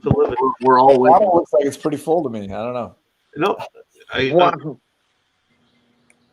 They're lucky we didn't go on there. I'm an optimist. You know, that bottle looks half full to me. All right, I'll have to hop on. I was just trying to help. You know. JP looked like a Beatles member. Oh my God, JP looked amazing. He looked awesome. The wig was phenomenal. He has to shave for that. I would never shave for that. He shaved. He had the outfit. He had the wig. He had the mask. Ooh, kurish. Did Nightwing ever have a beard though? I don't know. No, he shaved it off. He shaved it off. Yeah. But if you call yourself the bearded Nightwing, you don't have to shave your beard. That's just add beard to any comic character you want. And you did get knocked off real quick. So that sounds a little bit like a kind of butterfly, the bearded Nightwing. It is. It's a majestic butterfly, and you just got to let it soar, John. Okay. Hey, all I know is I could never do that show. I can't do that show. You got your boxes right behind you. Yes, but I don't know what the hell is in those boxes. Bueller would just play with his timeless variants. He's got. That's what I was gonna say. You literally have to have Bueller on, and he can only use his timeless variants now. No problem. So, hey, Bueller is. Hey, cheers to everybody gets on that show. I couldn't do that show. I lose. lose. A veteran of that show. He almost won against. I did win, John. I did win. There's collusion, and I have proof between Matt and Jem that there is collusion. They live in the same town. Well, I just thought it was hilarious that when Bueller decided, like the second to last round, he's like, "I'm not even going to play a book. You can have this round." Bueller was up, and he needed to just win one more round, and there was 2 rounds left, and he basically let the fastball go by. Like for the second to last pitch, it was like, I don't need that one. I only need one pitch. I know it's the last one. I'm the only guy to lose categories, but only lose one round. How does that make sense? I swept the first round, won the second round, but only last one time, and that was it. It was hilarious. That sounds like a baller move to me. John. He was absolutely playing with. I mean, and top tier trash talk, like absolutely amazing. Oh, those guys don't know what hit him. Oh man, they were like, "Oh, Bueller, he's gonna be so fun," and then he was just like, "Boom, let me lay you down, Comic Tom, whoever you are." Hellboy was the first book, which is like Tom's baby, you know, and it's his favorite character. And we had to show our first. Our Hellboy book, and I won with a reprint 25-cent edition. He had like an autographed Mike Mignola cover and everything. It was hilarious. All about how you sell it. Exactly. It doesn't matter about the book. I could win it with a blank cover. Who won? A good example is that Spider-Gwen. You had 2 people with Spider-Gwen. First, like number 1, right? You had worst, had a number 1 error or whatever, and you had comic 90, 80, whatever the hell his name is, 84. right?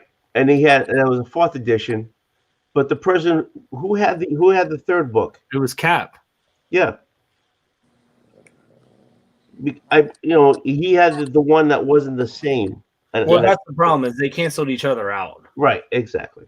He had the battle lines variant. Yep. Yeah, I mean Cap had a sweet book too, so that we don't discourage from Cap.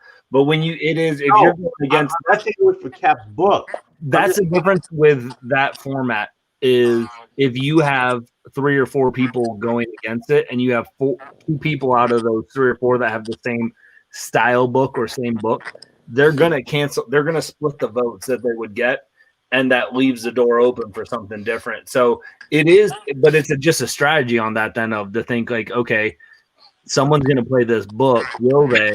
And try and go somewhere different. And that's the fun of the game.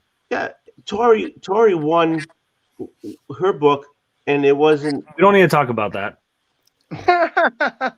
We don't need to talk about that. We don't need to talk about how she beat me with an Ozzy Osbourne book, and I actually Exactly. have a on it. We don't need to talk about that. Old Wolf, the best. He bit the head off. Actually, it was a chicken, but it wasn't a. But it bit the head off a bat.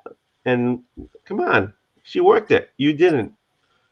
You said You have to I win.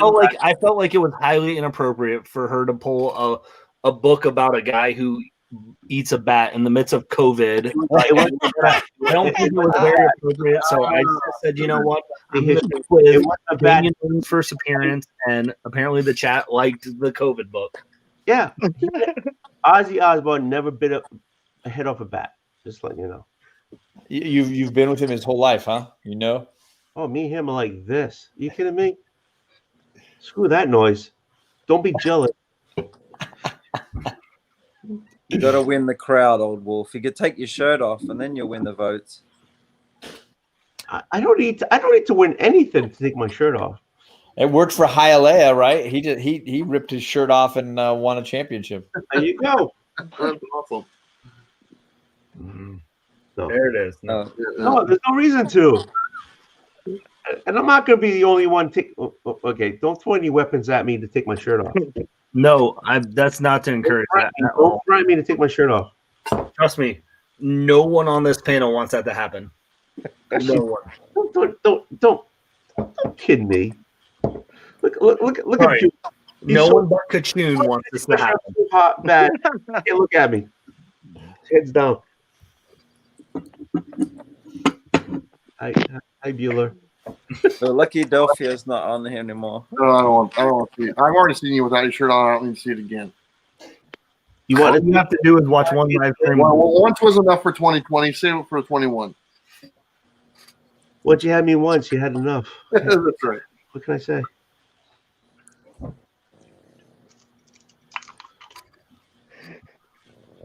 So speaking of just game shows, how did you do on Lamer Frame last week, Old Wolf? I had 1 out of 5. Mm. I am sucking wind totally, and I apologize to everybody for that. Mm. How'd you do, Greg? How you do there, Beard? Oh, how did I do? How did you do? Oh, Yeah. yeah. Well, how did you do? I was losing. My first 3 drawings were duds, and then I just said, you know what? I'm gonna take it to Old Wolf. I can't let him win again. And I went 0-3, and then went 2 for 2. Yeah. No, I've been sucking wind for the past couple of weeks. I know. Do we know the subject for this week? Nope. Perfect. We know it is crayons for Is it the and then supposedly 36 said I'm going to pick the category, but it's a surprise category, and I don't know what that means. Like, I don't know how I can pick the category to make it a surprise category if I'm on the show, but it also is funny.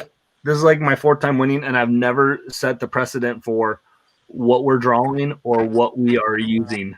But every other episode, everyone's like, all right, you won, so you get to do this. Every time you put your character with the arm on the bar table, like exactly, you win. You get that down packed. You put that arm in the bar, and you win. You play to your strengths. I don't have any strengths. And John promised me to send me a beast that he made one time. And I'm still waiting for that thing. I'll send right that. there. You want a self-addressed envelope? I'll send it to you. So if I got to pick a category, my category Exactly. I love that fucking picture. My category, Old Wolf, would be comic book YouTube channel personalities. That would be what we would have to draw. That would be awesome. I would draw that John right now. Look at him. I would screenshot that John in a heartbeat and draw it. Actually, I don't want to draw it. I want to mold it with Play-Doh. Oh, we're going back to Play-Doh? I kicked your ass, Play-Doh.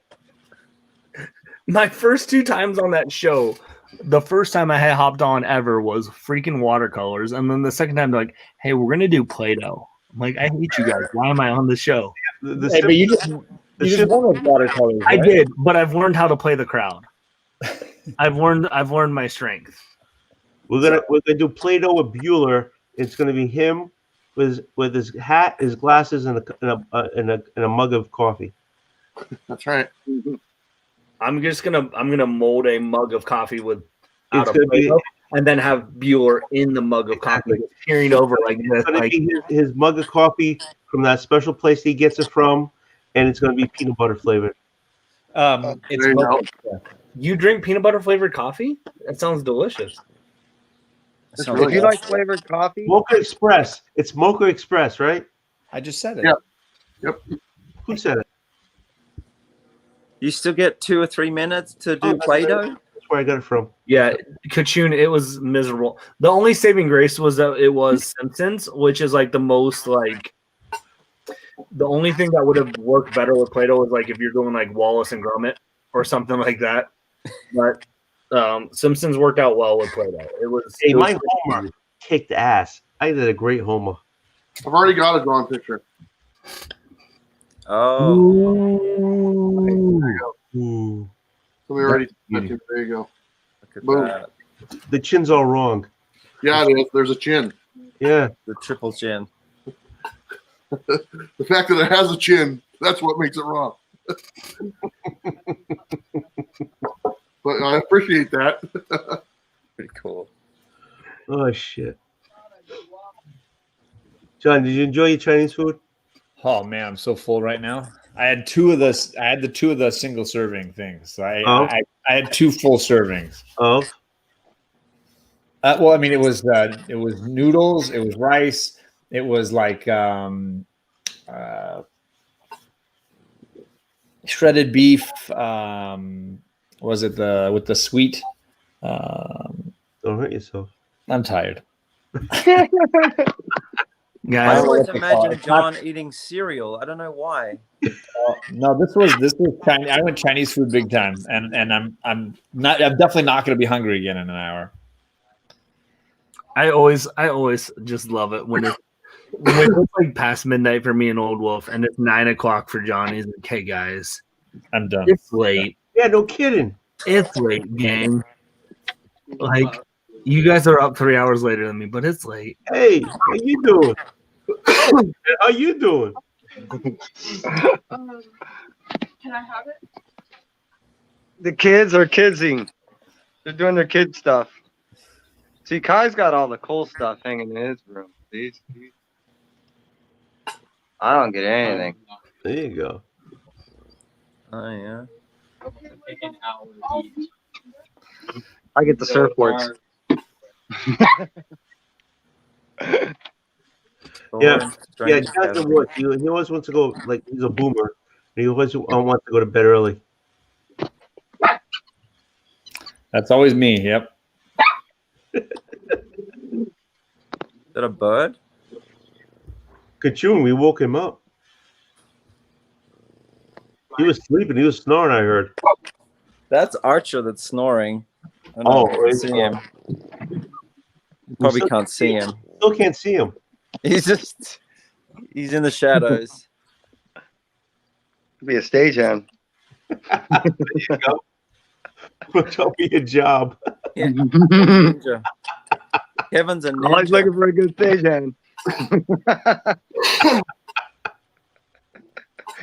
So, yeah, Bueller, are you going to be doing Lame of Frame soon? I don't know. Never been invited. Are you serious? I never get invited anywhere. So, if we invite you on Tuesday, would you do it? What's that? If we invited you on a Tuesday, you would do it? Yeah. Right? We'll get it done. That's one where we have to draw. What do we have to use crayons? Is that the deal? So it depends on the week. It changes all the time. So like if you were if you said you wanted to hop on this week, it would be crayons, yes. But last week it was watercolors. The week before it was markers or something. The problem isn't the paraphernalia they decide to choose, like crayons. It's decide how they want to use them. Crayons in the mouth, watercolors with the toes, watercolors. Exaggerate. These guys, they get weird. They get crazy. You should see what they do with whipped cream. When I was on that show, I had to do Play-Doh with my butthole. It was really complicated. We enjoyed it. Thank you. Please make us Old Wolf. Please make a soundbite of John saying that. Just so like whenever he plays that, I just like his asshole. I'm sorry, John. I wouldn't do that because he deals with children, and I don't want him to lose his job. No, Perry is the guy you asked to make that. Well, this Old Wolf's not going to not put this live. I'll message Perry afterwards and just say, "Hey, Perry, at a minute 44."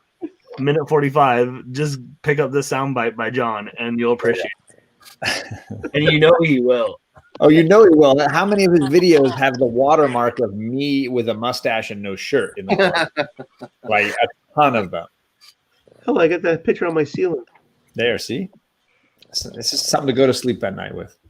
There's a great soundbite of White Whale when you guys were reviewing, what was that, Raven's book? Okay.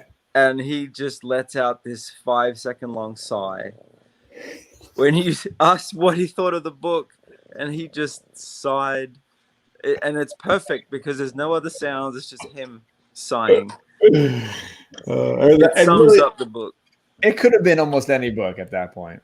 Right. From our show.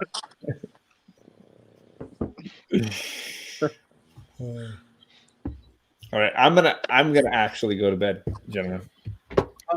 Why? Because it's 9 o'clock? Because I've had 2 glasses of wine, and that's really 2 more than I should have to stay awake. Where's the bottle? He has his Saturday morning show in the morning. You can't just leave it like that. It's gonna go flat. You must just finish the bottle. I like that plan. Why don't you finish your bottle and then I'll work on mine? I'm working on it. Let's go. I'm not gonna work on it on air. I meant like I'm gonna go work on mine. And you All right. Good night, John. Night, guys. Take care, John. Good night. He's gonna go play Legos. Make a video with his Legos. He needs to do more Lego reviews. So what's new, Bueller? What's next on your show? I don't know. It's just the interview today, and just I'm not doing a coffee video on Monday. We're taking the week off because we just did like 10 weeks straight. So I'll have some other video on there. Then we'll be back for 101. Still 101. So in about a week and a half. But going to Florida, I'm going to tell you about that in December. Going to be in Florida for a week. The Comic Pro Line's flying me down there or over there. Oh, cool. For there's just like this really small Comic-Con they want me to be at. We'll see how that goes. But I'm like, I was going to go down there for a day, and I was like, hey, do you mind if I extend my trip? And they're like, yeah, that's okay. I go, it'll save you guys some money. And I'm like, yeah. So I'm going to go hang out with Steve Whiting and a bunch of the other guys in Florida. And if it's okay, if the COVID thing is just taking over even more stuff, I don't know. We'll have to wait and see. But right now, it's the tickets are bought and everything's planned out. So I'm looking forward to it. You're fine. It's Florida. There's no rules in Florida. That's kind of you have to kind of look at it. It's Christmas time in Florida as opposed to winter time in Oregon. I'll take Christmas time in Florida. I don't mind if I got to get quarantined. I'd rather be quarantined in Florida during the holidays. Mm-hmm. I don't know. You tell me, right? So, are you going to get your own booth as a celebrity, or? I don't know what they want me to do. Something down there, just film some stuff, and I don't know how big it's going to be. To be totally honest, it's called Infinity Con. It's a toy and Comic Con, and I I don't know if there's really any guests down there, but they wanted me to come, so I'm like, sure, I'll go ahead and do it. So I'll take a free trip for it. Why not? That's cool. Yeah. You see what's in your future, Old Wolf. You know, when you get famous, you can get guest appearances and I can never be that. Interview famous people. I cannot. I'm like wishing somebody could give me 3 more freaking subs so I can get to 300. So well, have you checked? I bet you hit it. Huh? I bet you hit it by now. Oh, not even close. Come on. Okay, I'm gonna check right now. Not even close. And if I get that close, I'm gonna question why. Why would you put me at What are you at right now, Old Wolf? 298? See? 2 away. Woo. It's every time I come on Old Wolf's channel, I lose about 2 or 3. So Exactly. Exactly. People are like, wait, you associate? Oh, cool, done. Exactly. Why would I hurt people? Why would you give me too much? I hurt your subs. Why would you do that to me? You know, you only need 2 subs. Yes, Southern Comic. Let people know that I only need 2 more. And then I'll go on and say thank you. I don't know why, but all right, hey, I'm gonna be $2.99 on my Travis T account. How about that? There you go. Where? My Travis T account, my other channel. I just subscribed to you for my other channel. There you go. Cool. Thank you. There you go. Why didn't you do that already? I'm only subscribed to like 2 people on that channel. Did you feel pressure? Did you feel pressure to do that? Hey, don't let Old Wolf give you crap. Literally, Old Wolf just subbed to me on YouTube like 2 weeks ago. And I've been on his show for like freaking 8 weeks in a row. We've been on the Lamer Frame for like 2 months straight. Yeah. And then all of a sudden, like a week ago, I get a notification. It's like, Old Wolf 65 just subbed you up. I'm like, are you serious? Like now? I didn't realize I wasn't subbed to you. Honest to God, I didn't realize it. And I said shit, and I hit the sub. It's cool. I just love how Bueller's second account already has almost more than both of our main accounts. Look at him. Just look at him. What are you talking about?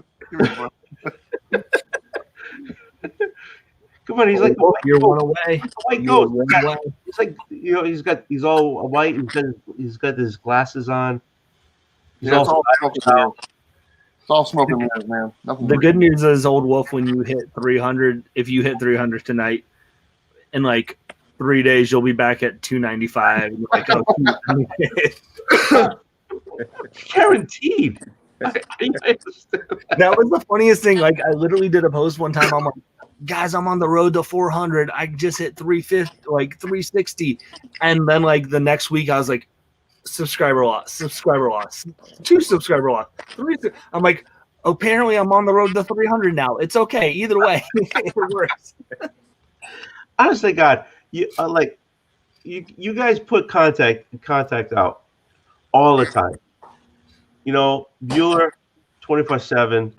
Bearded, you and your wife. Kevin, you put your stuff out. No, I don't. We only do unboxings now. I don't do anything more. I'm trying to. Could you? When you're not passed out, you guys doing your 300, son. You're at 300. No way. Check it. Dreams can come true. No way. No fucking way. That's what we call the Bueller bump, baby. Oh, yeah. This is the old Wolf by night bump. No fucking way. Oh, Southern Geek just subbed you with it. You did it. Thank you. I like to thank the Academy. Southern Geek, sub me up on your other account then. Come on, son. I'm actually to 300. Fuck me. There you go. I think we just passed 200 not too long ago. Thank you, Bueller, for the bump. Awesome. I didn't do nothing. Thank you, everybody. Thanks for. Honest to God, I 300. Fuck. Dude, I can't even get a schedule done. Old Wolf, I can't wait to be on next Friday's show and celebrate when you hit 300 again next week. You know, but this means a lot. It does, because I don't even look at this. You know, I don't look like I joke. Hey, I need 750 more to go to 1,000. You know, it's like I don't even. Thank you, everybody. Congratulations. Okay, Beulah, you didn't pick up your coffee for me. Okay. I will hold it against you. There you go. You want to know? I want to hear something depressing. What? You want to know how many subscribers I've lost? How many? Take a wild guess. Way more than I'll ever get. Wait, like that? Like 1 million. So, throughout the 3 years, 2.5 years, I've lost 2,700 subscribers. That's always a humbling number when I see that. wow. How do you lose subscribers? Well, they don't like me. That's pretty much it. They're like, oh, this guy sucks. But they liked you to subscribe to you, so Yeah, a little bit. And they're like, oh, they got a little tired of me, which you know, that's what happened. It's always interesting. I feel like though, like how much of those like are legit people like that don't like you, like that are like, all right, or it's a bot, you know, or things like that. It's always interesting. You never know. I think it's a combination of a bunch of different things. It's a Yeah. combination of people just they close their accounts, Right. and it's not there anymore. I've had certain videos that are appeal towards other things than comics. They might have subscribed to me because of that, and then obviously I didn't do any more of those, so they just left. Right. So I think that's probably a bigger one right there, because one of my videos it's a Comic-Con panel, and I'm not in it. It's just a panel of the Smallville cast, and that has like 50 or 60,000 views on it, and has nothing to do with anything we talk about. So I mean, I probably got a lot of subscribers to that, and I probably lost a lot of subscribers to that as well, because there's nothing else on the channel similar.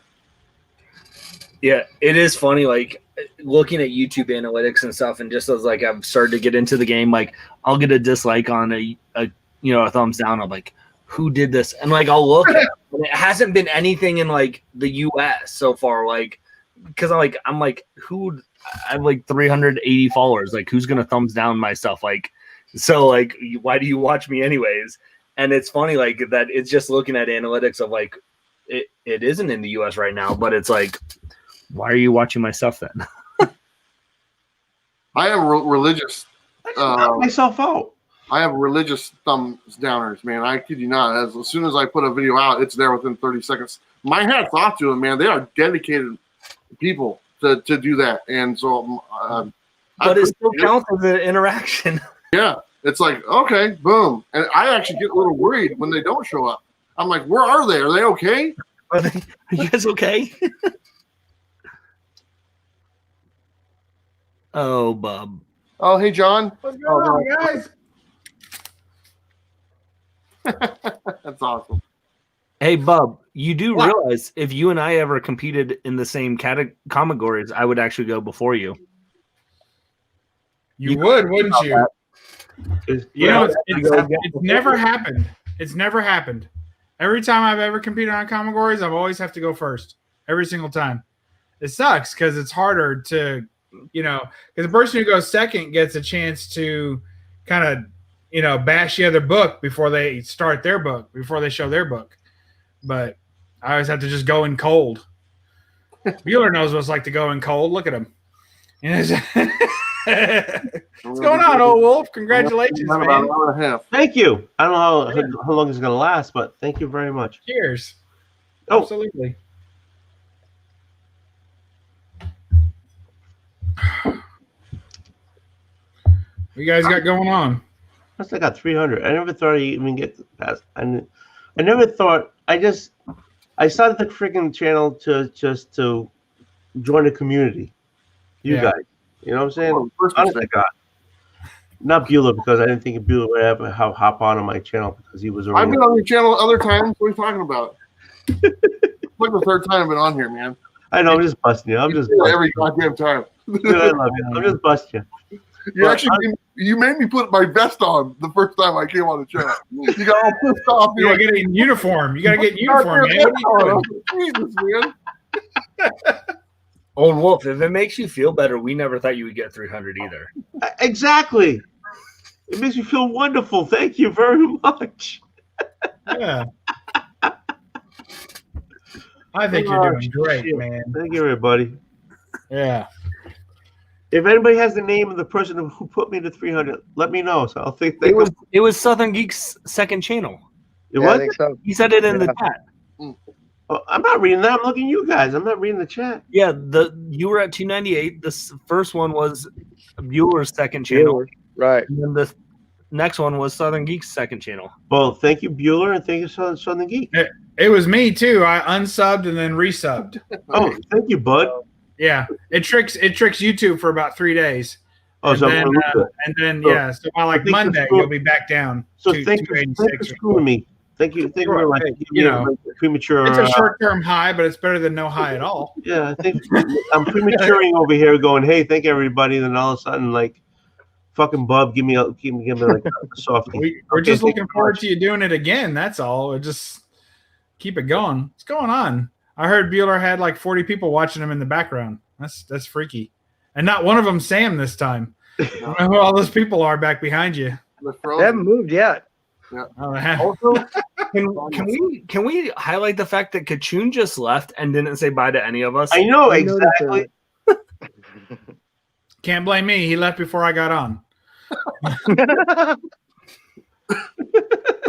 It's true. Barely.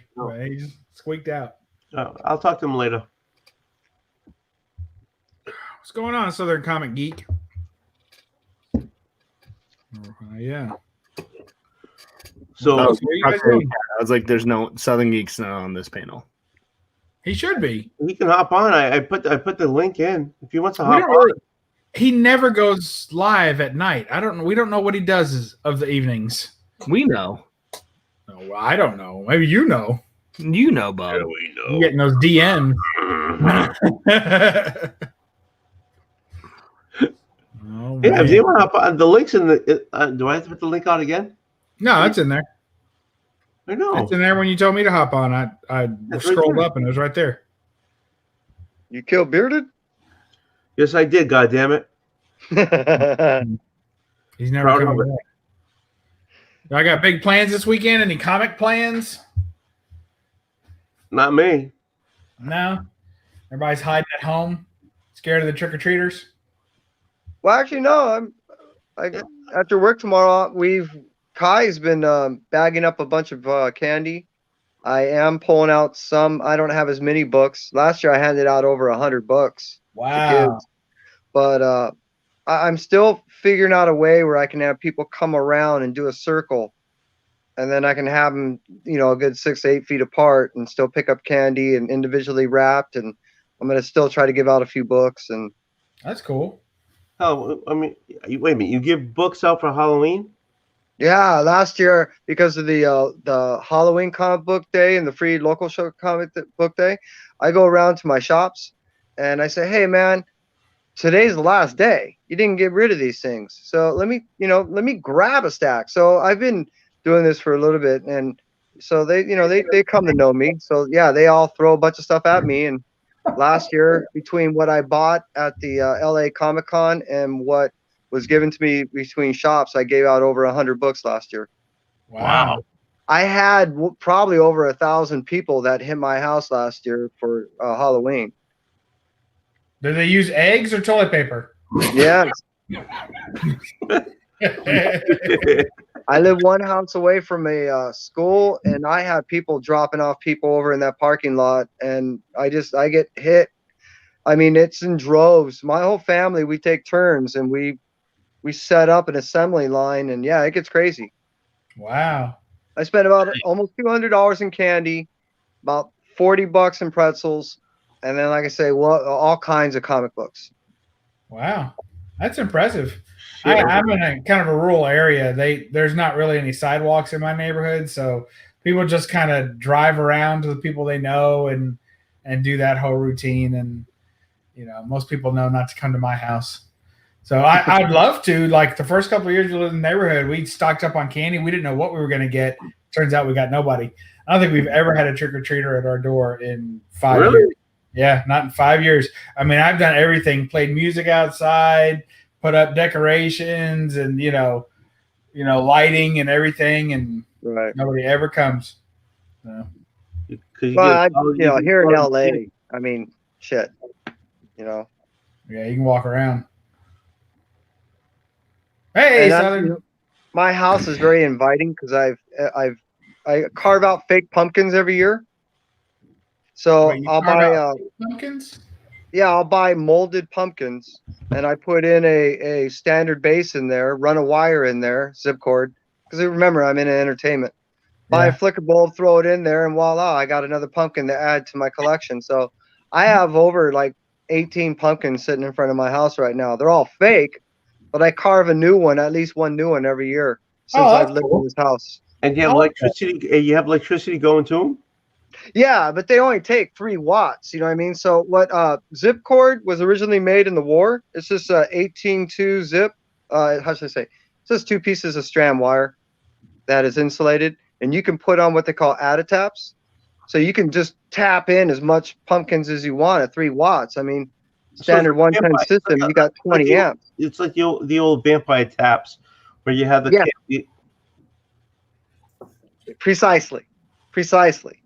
So I could hook up as many as 400. Yeah, about 400 before I'd started incurring any real problems. So basically, you put the candy in there, and when the child goes to get the candy, they get a shock because you have a vampire tap onto the main line.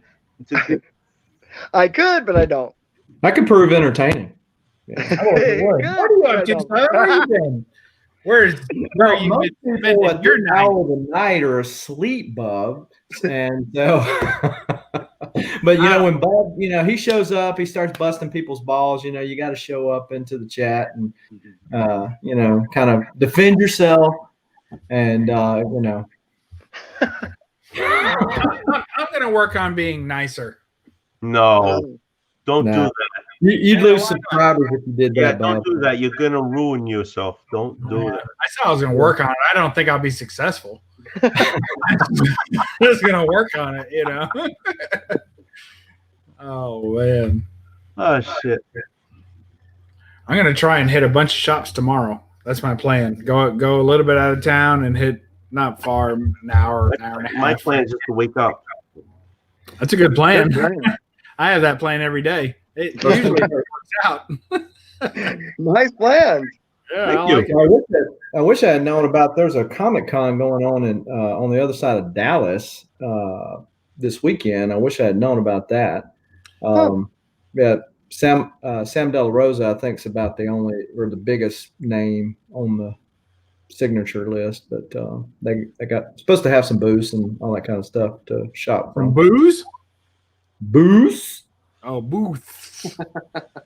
Remember, I'm from the South. I know you're an implant. I mean, but yeah. I'm a half a rack down here. Nice little implant. I like it down here, though. I have to say, I miss New York, though, man. Those New York Halloween parades before Giuliani cleaned up the streets, man, they were wild. Holy cow! These naked people walking on stilts.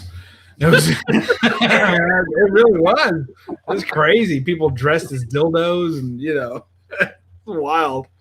Giuliani cleaned all that crap up, but it was pretty. It was something before that. Sounds better. It sounds fun. It was fun. But people get arrested and people get into fights and all this kind of stuff. Oh, you rubbed your dildo on my wife. What are you doing? It's Halloween. What are you doing? Not good. You don't know that from personal experience, do you, Bub? I mean, I didn't rub a dildo on great name for the title of a book. Yeah, I mean, I was there, but I didn't do it. They complain about the wife. I saw it. I wasn't my wife. I was too young back then. Was it somebody else's wife? I'm sure it was. It's always somebody else's wife. You never know. What are you drinking, Bueller? Are you doing your coffee and comments video early here? I am drinking coffee. He's hype up on coffee. Oh, really? Yet again. You drink coffee at night? Yeah, actually, coffee doesn't really have any effect on me, to be totally honest. I can drink 3 cups of coffee and go straight to bed. Wow. So, Oh my God, he just hurt me. So that whole yet again, that doesn't matter. Oh God. What's wrong? so I told you, man, it's all smoke and mirrors, dude. Every time he does his show, he's hyped up on coffee. Yet again. Just that show. Just that one.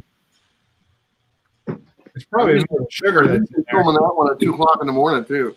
All it is a tagline. Bueller is good at branding. So, it's the tagline. It's the same tail hat, same vest.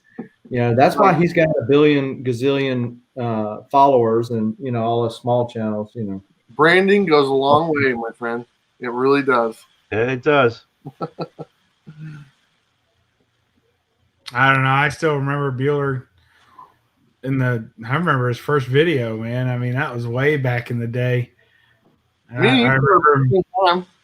Oh, yeah. Yeah, I mean, I didn't know. I wasn't even showing my face yet, I don't think. Oh, yeah, I don't think so. And you were over there. You were opening comic boxes with swords. And really, I think when you did that 10, top 10 things pet peeves or whatever on comic collecting, things you hate comic collecting or whatever it was, that was a huge hit. And everybody was talking about that. And you got a lot of exposure over that. So that was fun. Yeah. Fun to watch. Fun to watch you get out of your sweatpants. Like, I remember the sweatpants days. Literally? Well, I mean, not like watching I mean, I didn't see that video. You stepped in front of the camera was that one. I mean, that's the first time I walked in front and did that video and stuff. But yeah, people like that one. Yeah. And just kind of went from there. It's fun. It's fun to watch. I enjoy watching the channels grow. I enjoy watching the channel struggle like Poor Southerns has. And I think that it's a little backhanded slap right there. I like it. Yeah. It really gets me like when a channel will do like a giveaway every 10 subs. That's not going to happen here. At 113 subs, it's time for a giveaway. I'm like, you're not going to have any books to show off if you ever get any kind of sub. You're giving away. Yeah. I've still got plenty of books left over there. Man, I wanted that. I wanted that 266 you gave away this year. The newsstand. You already won one. I've had 3 copies of that book this year, and I sold my newsstand copy, which was my original copy, but it was the lowest grade of all of them. But man, it was something about that newsstand. I just liked it so much better than that stupid ass Spidey head. I hate that Spidey head. If you still want a newsstand, I know somebody who's trying to sell one. Not me, but I mean, I know somebody who is trying to sell one. I think he wanted like $90 for it. Well, I mean, if I really, really want one that bad, I've got my copy, and it's probably the one that I ended up keeping is probably a 9.6, off chance of 9.8 if the grader got lucky that morning or something. I had a little extra coffee. So if I sent that in, I'll probably send that in to get graded this year and then see what it comes back. And if it comes back anything above like a 9.4, I'll probably go ahead and sell it and then get a newsstand copy instead and then pocket the difference. That's the plan in my head. I don't know if that'll happen. I finished off my 2020 want list this year, though. Oh, really? Yeah, yesterday. You know something? I envy you guys. You can make a list of what you want for that year. I can't do that. Neither can I. This is the first time I've ever made it. Hold on. Excuse my sexy midsection. Looking at you, Kevin. Did anybody see anything sexy about that? I'm watching you. So this is the last book. This is the last book off my 2020 want list. Nice. And it came in, I think, yesterday. Why? Why is that? Why was it on your list? Well, I'll give you 2 reasons.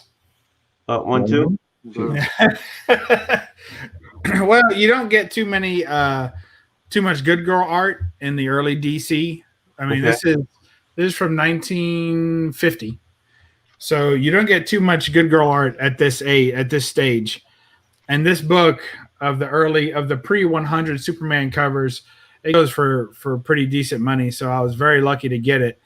And it was kind of on my I really hope I can get it for the price I want to pay list. I didn't get it for quite that, but I got it for something I could live with, if that makes sense. Mm-hmm. You know, so just happy to have it.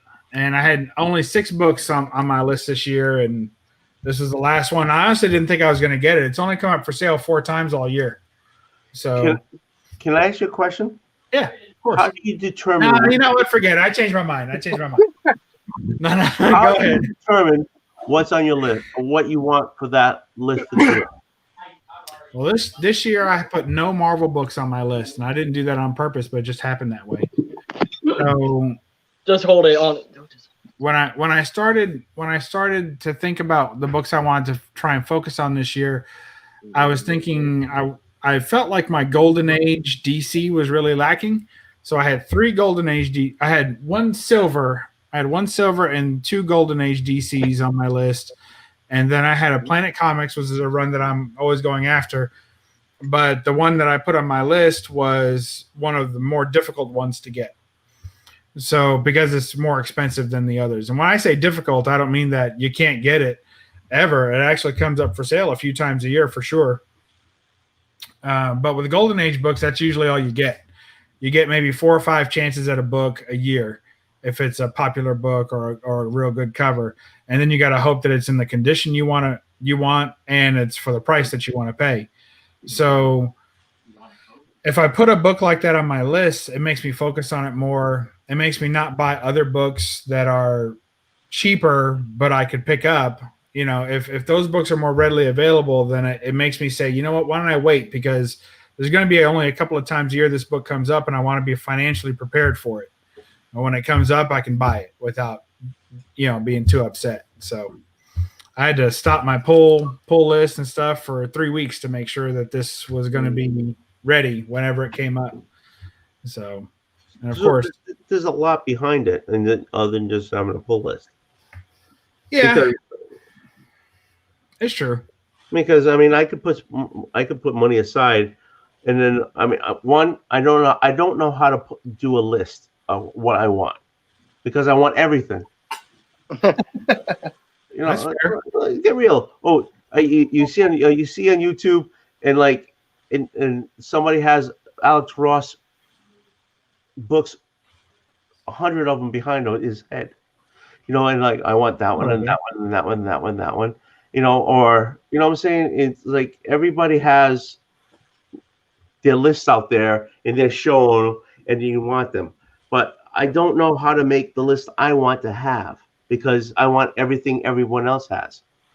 And then Bud's going, yeah, I gotta not do this because I want that. I'm saying, how do you do that? How do you hold yourself back because you want that one book that you want? I don't know how to do that.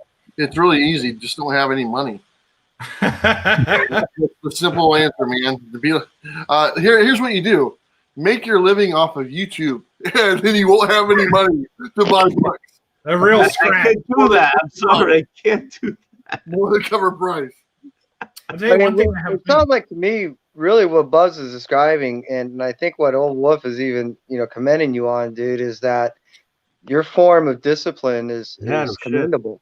And that out of all of us, speaking, let me start over. Out of between Old Wolf and I, because I know he like me, we buy definitely a lot of the modern stuff, the newer books that come out. Now, I spend a lot of time doing research. A lot of my books, I'm buying 2 and 3 months in advance. Now, it sounds like to me, you're doing that type of research, but your research, it comes with the discipline, knowing that you can't buy everything coming out, that you've already preset and already wrote your list, and that list is exclusive to what you're going to buy before anything else. So that's what I think what Old Wolf is saying, and what I'm definitely saying is, hell yeah, that's a lot of fucking discipline, and a lot of things in life boils down to discipline. So that's pretty rad, dude. I'm putting you on a pedestal because you're holding back for that one book. it's not me. I can't do that. I'm like, ooh, I want that. Ooh, I want that. You know, and you're like, I cannot. I want that one. You know, and so I'm putting it on a pedestal, and so I'm in awe, and I'm like, I'm seriously just asking you, how do you do that? How do you? I mean, I appreciate that. It's just everybody collects differently. You know, I don't have the space. I don't want to make the space in my home. I have other hobbies. I have other things that take up space. Like what? So, Dildos or something with it? No, they're easy to stuff different places, so you don't have storage on that. You can bring half your collection on an airplane if you're just industrious. I knew I could ask that question. So much for those 300 subscribers, old Wolf. You just lost a few right there. It's Bub. I could ask him that freaking dildo question because I know he would go with it. Apologies. So I mean, I have only so much room to hang books, right? So I've probably got about 60 books on the wall or so. But then you run out of that real quick. Yeah. I have a cabinet that holds 3,000 books raw, but it gets tight. Like right now, I don't know how many books I have, probably about 2,700 or so. And that includes the ones on the walls and one in the cabinet. And it's real tough. Like I have to push a book down, like I hate doing that. Yeah. So that tells me it's time to sell some books. So I'm going to put together probably about a long box worth of books and get rid of them. Just get rid of them. I go Wolverine on the variant? Huh? The Wolverine Nabisco variant? Nope. See, that's what happens. Every time I pick up a book, before I buy the book, I think, how much better is this book than the other books in my collection? And if I can definitely say that this book is better than 5 or 10 other books in my collection, then I really need to go ahead and get it. But if it's not, I mean, the thing about modern books, which I think, I don't want to offend anybody. Everybody collects their own way. Everybody collects what they want to collect. But my main thing that I keep repeating to myself is you can like a book without owning it. You can love a cover and never own it. I can appreciate other people showing their stuff. I can appreciate looking through the previews and seeing pictures of that. Sometimes they take entire covers and print them inside the preview, right? And I open it like, wow, I own a copy of this art now. It's in the preview mag that was free, I look online and I see all these other stuff, and but to be able to, the trick really is to be able to look at other people's stuff and stuff that you haven't bought and say to yourself, I didn't own it this morning and I didn't miss it this morning. And if I don't buy it today, I'm not going to miss it tonight. Right. And after about a week of all those books that you didn't pick up on your pull list, and I'm not talking about anyone that's flipping books or doing spec. I'm not talking about spec. I'm talking about for your PC, right? So if I go through 2 weeks, but I watch all the videos, I watch, the spec, not spec, but what's coming out this week, right? I'm aware of all the books that are coming out. So it's not like I tone myself out and don't look at anything, don't read anything, and avoid the hobby. I'm totally immersed in it. I know every book's coming out. I know the ones that are supposed to be hot and all this other stuff, and the ones that are going to have killer covers by my favorite artists. I'm aware of all of it. But then I don't buy it, and I don't have a pull, and I just, when the day comes and goes, I wait. And I find that I'll create a shopping cart, right? I mean, whatever your favorite online retailer is, I'll have 20 books in there, like 20 books. I mean, what's 20? What's that? $100 easily, right? $100 in comics. I'm sitting there because there's going to be one or two of them, $10 a piece, right? So I got $100 in my cart, and then I just don't check out. But I load them all in there because I'm interested. These are the ones I want, right? I load them all in there. 3 or 4 days after they come out, especially the next week after new books come out, I can't even remember, like maybe 3 of those books I remember that I really wanted. And I look back at my cart again, some of which aren't available anymore, right? Because they got hot real quick. But so that you run that risk. But I look at my cart and I'm like, I don't even care about that book anymore. I mean, honestly, the last book that I regret not getting, and it was just this last week, was the Wonder Woman, the latest Joshua Middleton Wonder Woman cover. But I had 20 books in my cart. So tomorrow, I'm going to the shop. We can't hear you, Kev. You're on. You're turned off. Your mic's off. Yeah. All right. There you go. Sorry, no, yeah, I was talking to them too. Sorry, but I'm sorry. I was listening to you and talking to them. Sorry. Oh, you're good. All I was gonna say is that out of 20 books I had in my cart, there's only one book that I really feel like belonged in my collection, and I didn't get it, and I'm pissed. So tomorrow, I'm gonna go to the shop. I'm gonna pick up that one book, and I'm done. Which is? The Wonder Woman Joshua Middleton, the latest one. And I picked up a few of those before that, and I was like, you know what? I really want that book in my collection. So I saved myself from buying 19 other books that I wasn't going to miss, as it turned out. I thought I was going to miss it, but just by not picking them up and waiting, now what happens? I didn't get a Last Ronin. I read it digitally. It was a great book. Do I need to own it? Probably not. Like, I don't need that. I don't have to have that book in my collection. I'm not a huge turtle guy. But then I can't have all. I mean, look at Behind Old Wolf, man. He's got what? Probably 5,000, maybe 10. I got 11,000 books. Well, 11.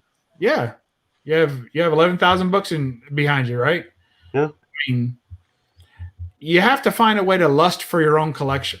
That's another rule that I try to have. Lust for your own collection.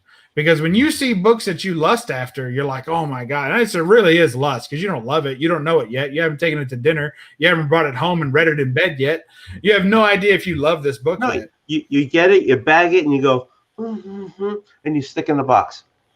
Yeah, but then what? What do you do with all the books that are in the boxes? Do you ever pull them out? They've been in the box. Yeah, you got to pull them out and go through them. I tell you, I know you're a little bit far gone, but if you, well, I just mean for what I'm about to say. Do you see my eye right now? Okay. No, you can end it there. That's great. Load your stuff in an app and having availability to look through your covers without actually going through your books is really helpful. Because I'll sit at work all day and scroll through my 2,700 books. And as I do, I see ones that don't fit. I'm like, that book doesn't belong in between the two books next to it. You know, that book doesn't speak to me. It doesn't mean anything to me. I should get rid of it and make room for another book that I would rather have. Oh, don't get me wrong. 90% of the books behind me are there. They don't mean anything to me. It was because I just kept the run going. But how do I get rid of 90% of those books? Well, you're asking a loaded question. How do you get rid of them? You can take them outside and burn them. No, I understand that. You want to know how do you get your money back? I understand that, but I mean, like, I mean, I want 90% of those books. I have no feeling for, but I don't want to go burn them. I would want to get some. I know I want to say give them away to someone, but I don't. I want some financial thing for them because I've been holding them for freaking 30, 40 years. So it's like, you know, I mean, I have books older than some of the people in the chat. Yeah. Behind me. You know, they might not be worth the money, but I don't want to just like burn them. I wouldn't burn them. All I'm saying is that if you're looking to get rid of them versus you're looking to get some money for them versus you're looking to make money on them. You know, as long as you're not looking to make money on them, you can probably, kind of cut your losses, but you just have to know what your motivation is. I mean, because you're never going to read them again. Yeah, exactly. I mean, books. I got books behind me that I paid cover 75 cents for, or less than that, a little more than that.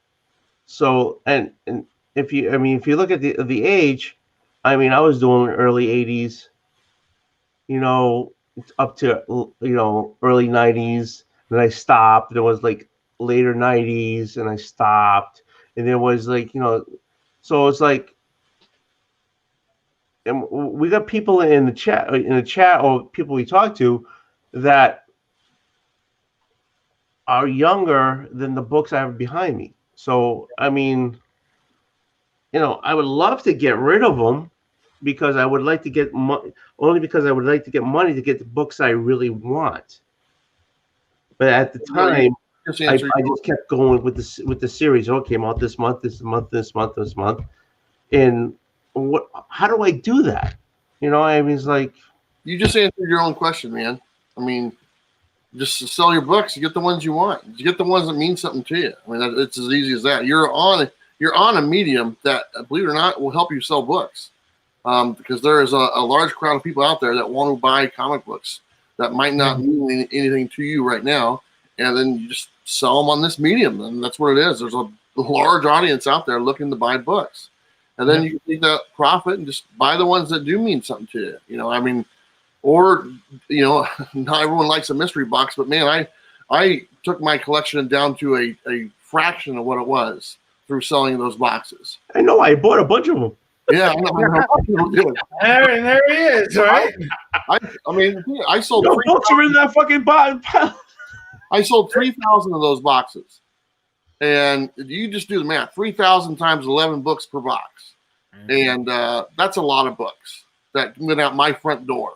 And some books I bought, that day, and they went out the same day I bought them.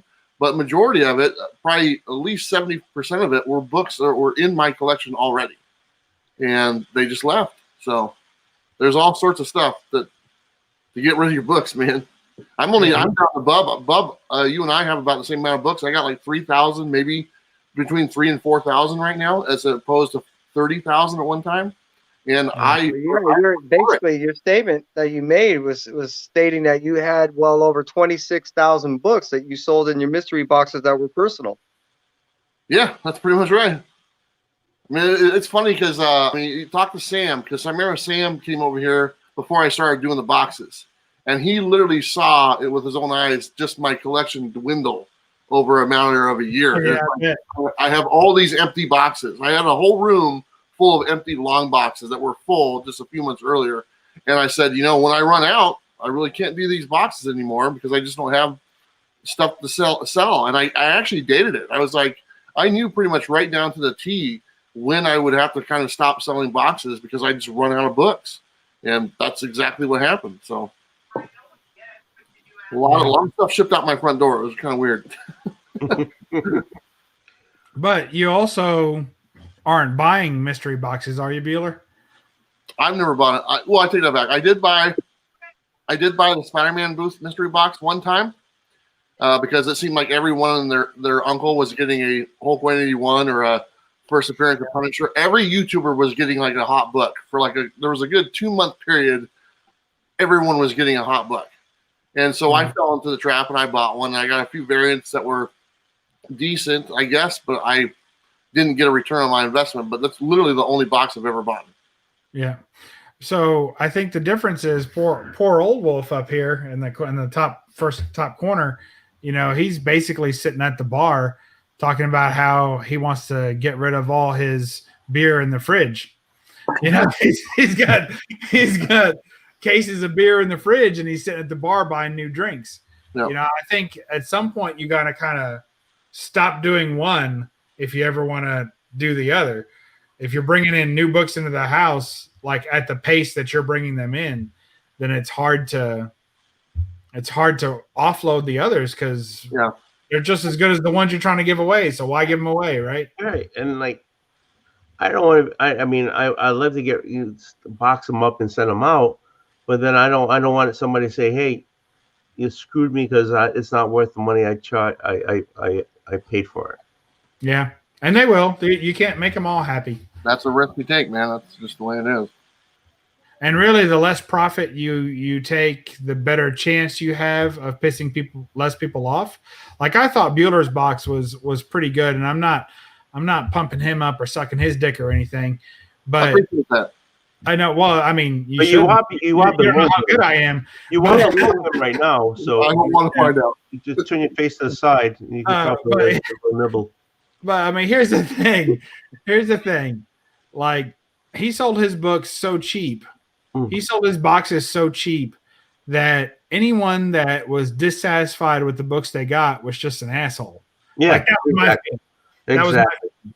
Because on purpose. I mean, you might be making a couple of bucks on each box, but that would even shock me. Like if you were making $3 or $4, if you had to buy the books that day. And he has a good amount in his boxes. There are a good amount of books. Yeah. Well, you get 11 books for $11. That's pretty much what it was. So Plus, basically, you're bringing the quarter bin to people who don't have them. You know? And that's why. And I saw a lot of unboxings of Bueller boxes, and I always thought, well, that's nothing I'm gonna buy for the same reason, because I already have a bunch of run fillers that I would want to get rid of. I'd rather be the one selling the boxes than buying them at that point. But I appreciated the price point as being something that made sense to me. Well, he's offloading his collection. He's not trying to make a bunch of money on it. So if anyone's just upset with what they got, well, they're just an idiot.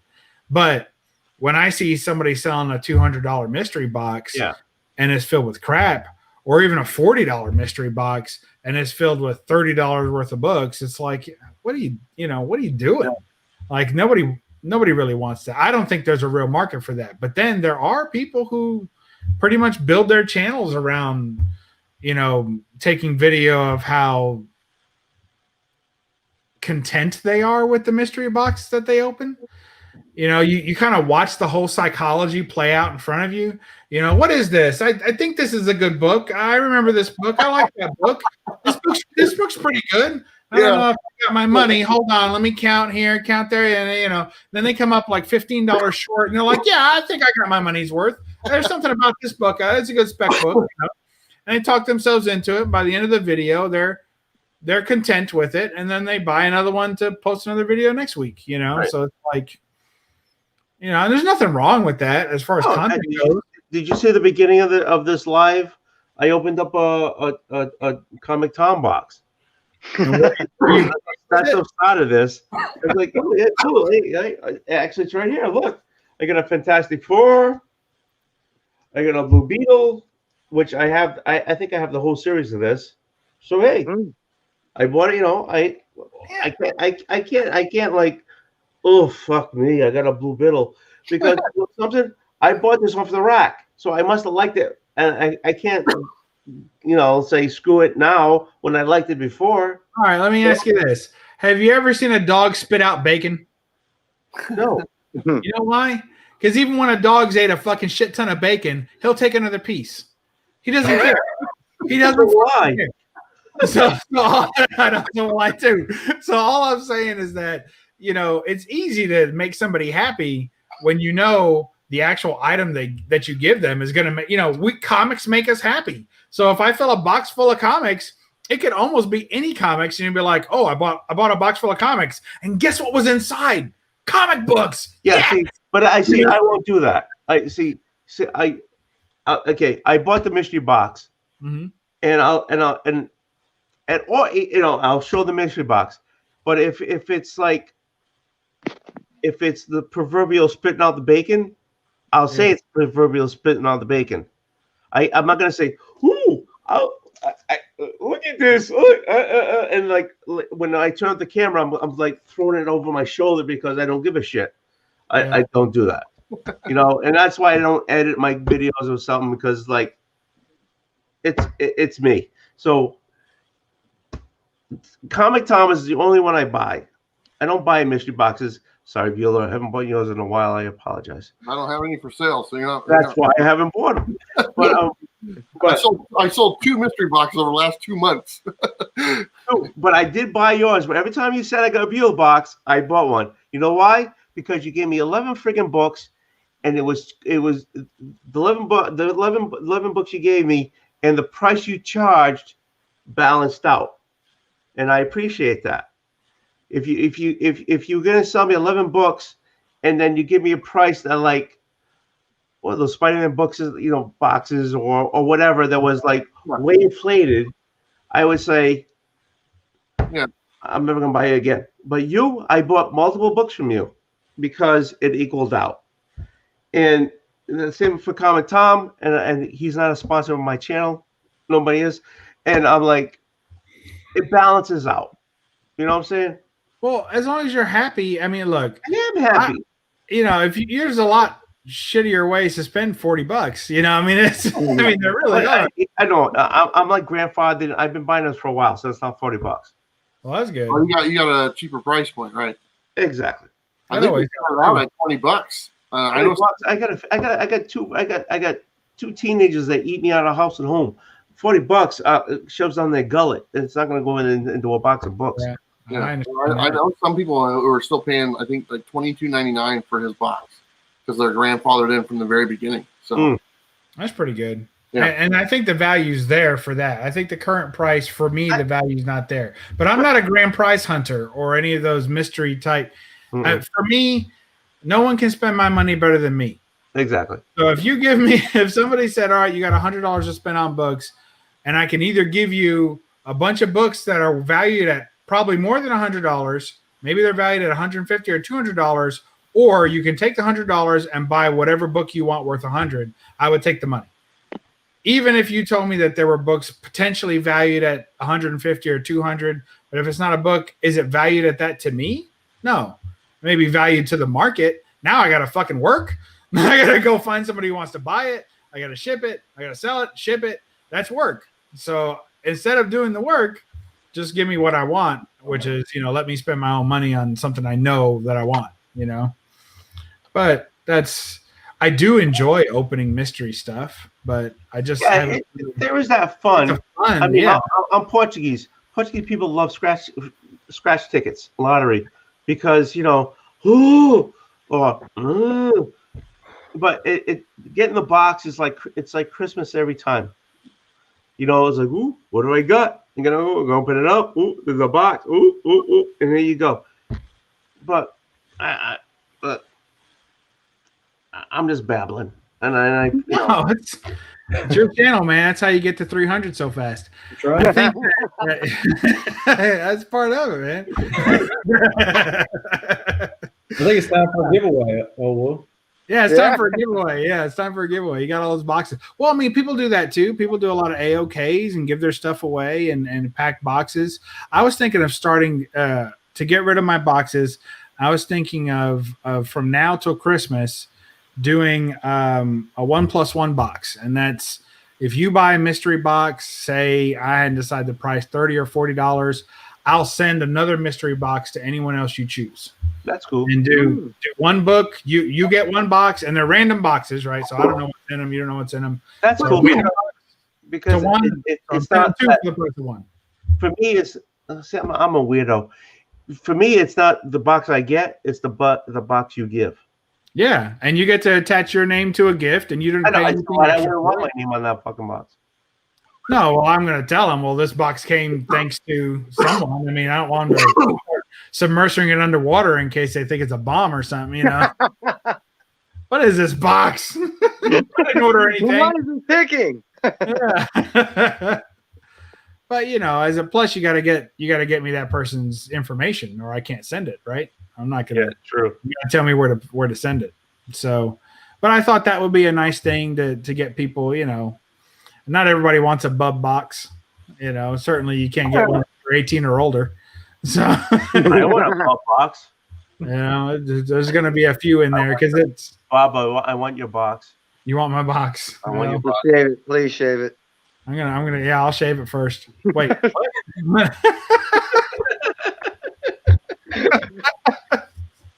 Good Lord. My Lord. phone's about to die. My wife is finally bringing me some dinner. Yes, at 12:15. She just got off work. So where's your wife? Where is she? She was doing. We're okay to go ahead and do open up shops, meaning like hair, makeup, tattoos, all that stuff. Nice. So she likes tattooing hair and makeup on people. Oh, cool. Just kidding. She does actually eyelash extensions. Believe it or not. Extensions. She can do extensions from here to here. Absolutely. If you want, she'll part it too. You can. What time is it, anyways? I don't even know what time it is. It's 10:16 California time. So I've yet to eat all day. Shit, I went to work, did my 10 hours. I had 3 pieces of. You saw me eat some licorice, and that was all I've had. I was like, I want some fucking licorice. I know. I was thinking, I want a box of Twizzlers now. The individual wrapped ones. So all right, Bob, fresh. Shut up, Bob. Shut up. I'll turn my mic off. Shut up. Southern Well, Comic guys, thank you for having me. It was great to see you, and I'll be talking to everyone soon. Love you, man. Believe me, I talked to Z last night. We worked out this whole thing. we're going to be selling books, and believe me, everyone's going to have a fun time doing it. And people are going to be selling boxes. And when I mean boxes, I mean full short boxes in a night. We're going to be getting rid of books, and people are going to have a good time. You'll see it. That sounds All like right, fun. guys, take care, everyone. Stay well. God bless. Man, you too. Okay, Southern What? Comic Geek, say something. Well, I don't want to be the rude guy that just interrupts Bob. He's Bob, I know, he never I'm shuts up. joking. Something. Shut up. Look at him. I turned my He's mic off. taking it all in. Look, I'm trying to be as disciplined as Bob with his collecting. I've gone from in a year and a half of getting, or not even a year and a half, a year and a month of getting back into collecting to 6,500 comics, and so they are multiplying faster than gremlins in a hurricane. So, you know, I'm trying to figure out some kind of way, and I have done similar to what Bub is. I'm not as disciplined as him, but I have started killing off modern books. That when I get them from the shop, my thought is, okay, what order do I want to read them in? And if the ones on the bottom, they get dropped. Because if I'm not excited about reading those modern books, then I really don't have an attachment to it. My problem is largely like yours, old wolf, that Hemorrhoids. I'm a collector. Oh wait, I thought my mic was off. that I'm a run collector, and so when I start a run, I like to finish that run. So that is some of my issue there, especially when it comes to X-Men related series, my Valiant collection, and then my Batman. You know, those are the three biggest parts of that. I know you don't hear the Valiant stuff very often, but yeah, it's I collect all the floppies, all the old '90s gold issue stuff, and everything. I like to collect a run after the run's over, so I know what the amount of books is and see if it's manageable for my collection. So most of the runs that I collect, like I'm working on a few runs right now. I'm working on Spider-Woman, right? 50 books. The original Spider-Woman run only runs 50 comics. That's totally manageable, you know. I got another run, Catwoman, I'm working on, and then I'll do sets of the run. So I'm only working on the Jim Balent run of the Catwoman Volume 2. So, and that's about 65 books or so. You know, I collected a full run of Werewolf by Night. So that's the original run. Sweet. Hey, my birthday's in August. You can send it to me in August. I'll get right on that. Okay. Wait, August? I missed it. I'm sorry. I know. I'm pissed. Yeah. So send it to me now. Yeah, I'll get right on it. I still got 10 minutes. So but you know, the idea being that if because I remember when I was collecting ongoing series, and it was impossible because it just kept growing, and I didn't know how much room it was going to take, and it was hard to manage. So, and all those books tend to go down in price, and even if there's one or two books that's a high value book, it evens out, because if you're paying $2 for the average book in that run instead of $4 or $5, then when one pops up and it's now a $20 book, you can still afford it. You've saved enough. So, right. You know, and no one's going to like this. I like to read digital. Oh. Hold on. Slow down. So here's what happens. Instead of spending $5 to see if you're going to like a book, you can spend almost nothing depending on where you're getting your books from. Read the book and say, okay, I read the book. Did I like it? You know, right now I'm reading the first run of Canto, and I'm on book 5. So there's only 6 in that run. I'm on book 5. So far, I've absolutely loved it. First 4 books were fantastic. Can't wait to see how it turns out. I mean, I have been waiting. I've been reading other books in between. But when I get to finish it, then I'm going to be real excited to get there. And when I'm done, I'm probably going to go back and buy the whole run, or at least number 1, a first print. So instead of buying every book in the run as I go and paying full price for them, I'm just going to plunk down the money on a nice first print number 1 and keep that as a commemoration of the story that I enjoyed. So you rather do that than buy the trade? Yeah, so far, two things. I don't have a lot of room for trades. You know, they're big, they're heavy. You can't fit them in the cabinet. So actually, this corner over here is my wife's makeup table, right? That's where she puts her makeup on. But we're adding on to the house. So her makeup station is leaving this room. And then beside it is a closet that I actually get dressed out of. That's my closet. Well, when we build onto the house, she's getting a walk-in closet, and I'm getting her old closet that was in the bedroom. So that's going to become storage space as well. So I'm looking to put a bookcase there that will hold some trades. What? Yes. First. So are you adding on the house just because of your comics? No, I'm adding on the house because we only have one bathroom. Seriously? So, yeah. Do you have children with you? Not at the moment, but yeah, I have a soon-to-be 17-year-old. Oh yeah, you need a second bathroom. Yeah, real bad. So we're adding on mostly for that, but we're also adding on a dining room. We're doing a lot for the house, and I didn't ask for a bigger comic room or anything crazy like that. But by attrition, I'll get quite a bit of space back in this room. So when that happens, I'm looking to maybe transition some of those runs into trades. But I just really like that Kanto story so far. And if it ends up ending like dog shit, then I won't buy any of it in hard copy form, you know? Just let it go.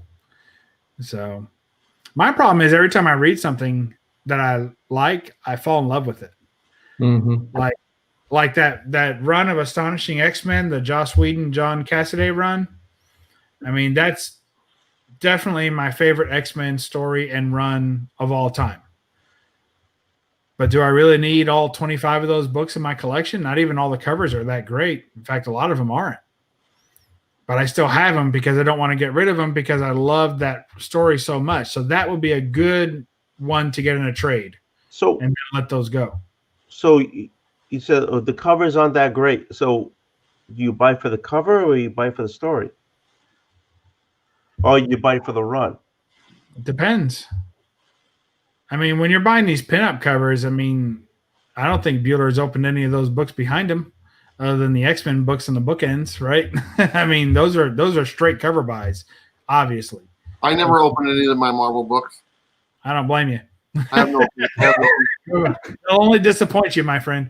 So, but that's the idea. I mean, some books I straight up buy for the cover, and then others I buy for the story. You know, anytime you're collecting a run, you're probably not collecting a cover run. I mean, that's pretty rare to pick up 100 books of the same. I think the only people that do that are like Spawn collectors. I don't think they read Spawn. I don't think anyone reads Spawn. I think you just get Spawn and you collect all the covers and nobody reads it. But other than that, I think pretty much you're either buying the cover or you're reading the story or both. But most of the time, you don't collect 100 books in a run just because every cover on there is fire. You know, that just doesn't happen. You know, I read them. I just don't open them. You just don't open them. You read them through. How do you read them? Put the book to your head and. No. What temperature does a book have to be to melt the words into your brain without reading them? Marvel makes sure I'm able to read them, so that's all I got to say. Well, there you have it. There you go. And that's and that's pretty much when I say read digitally, I'm saying. Yeah, I'm reading digitally too, Bob. Right, exactly. Every Monday. That's kind of how you do it. I don't know. But that's not the only answer, of course. Hey, I love you three. Though Southern Comic Geek doesn't talk much, but I need to hit the hay. I've been on for almost 3 hours already. Look, 1 hour for every 100 subscribers you have. There you go. Awesome. Hey, there you go. I still can't understand why. Look, I love them all. I love you guys all. God, I do. I don't understand why you got 300 fucking people fucking sub to me. I don't.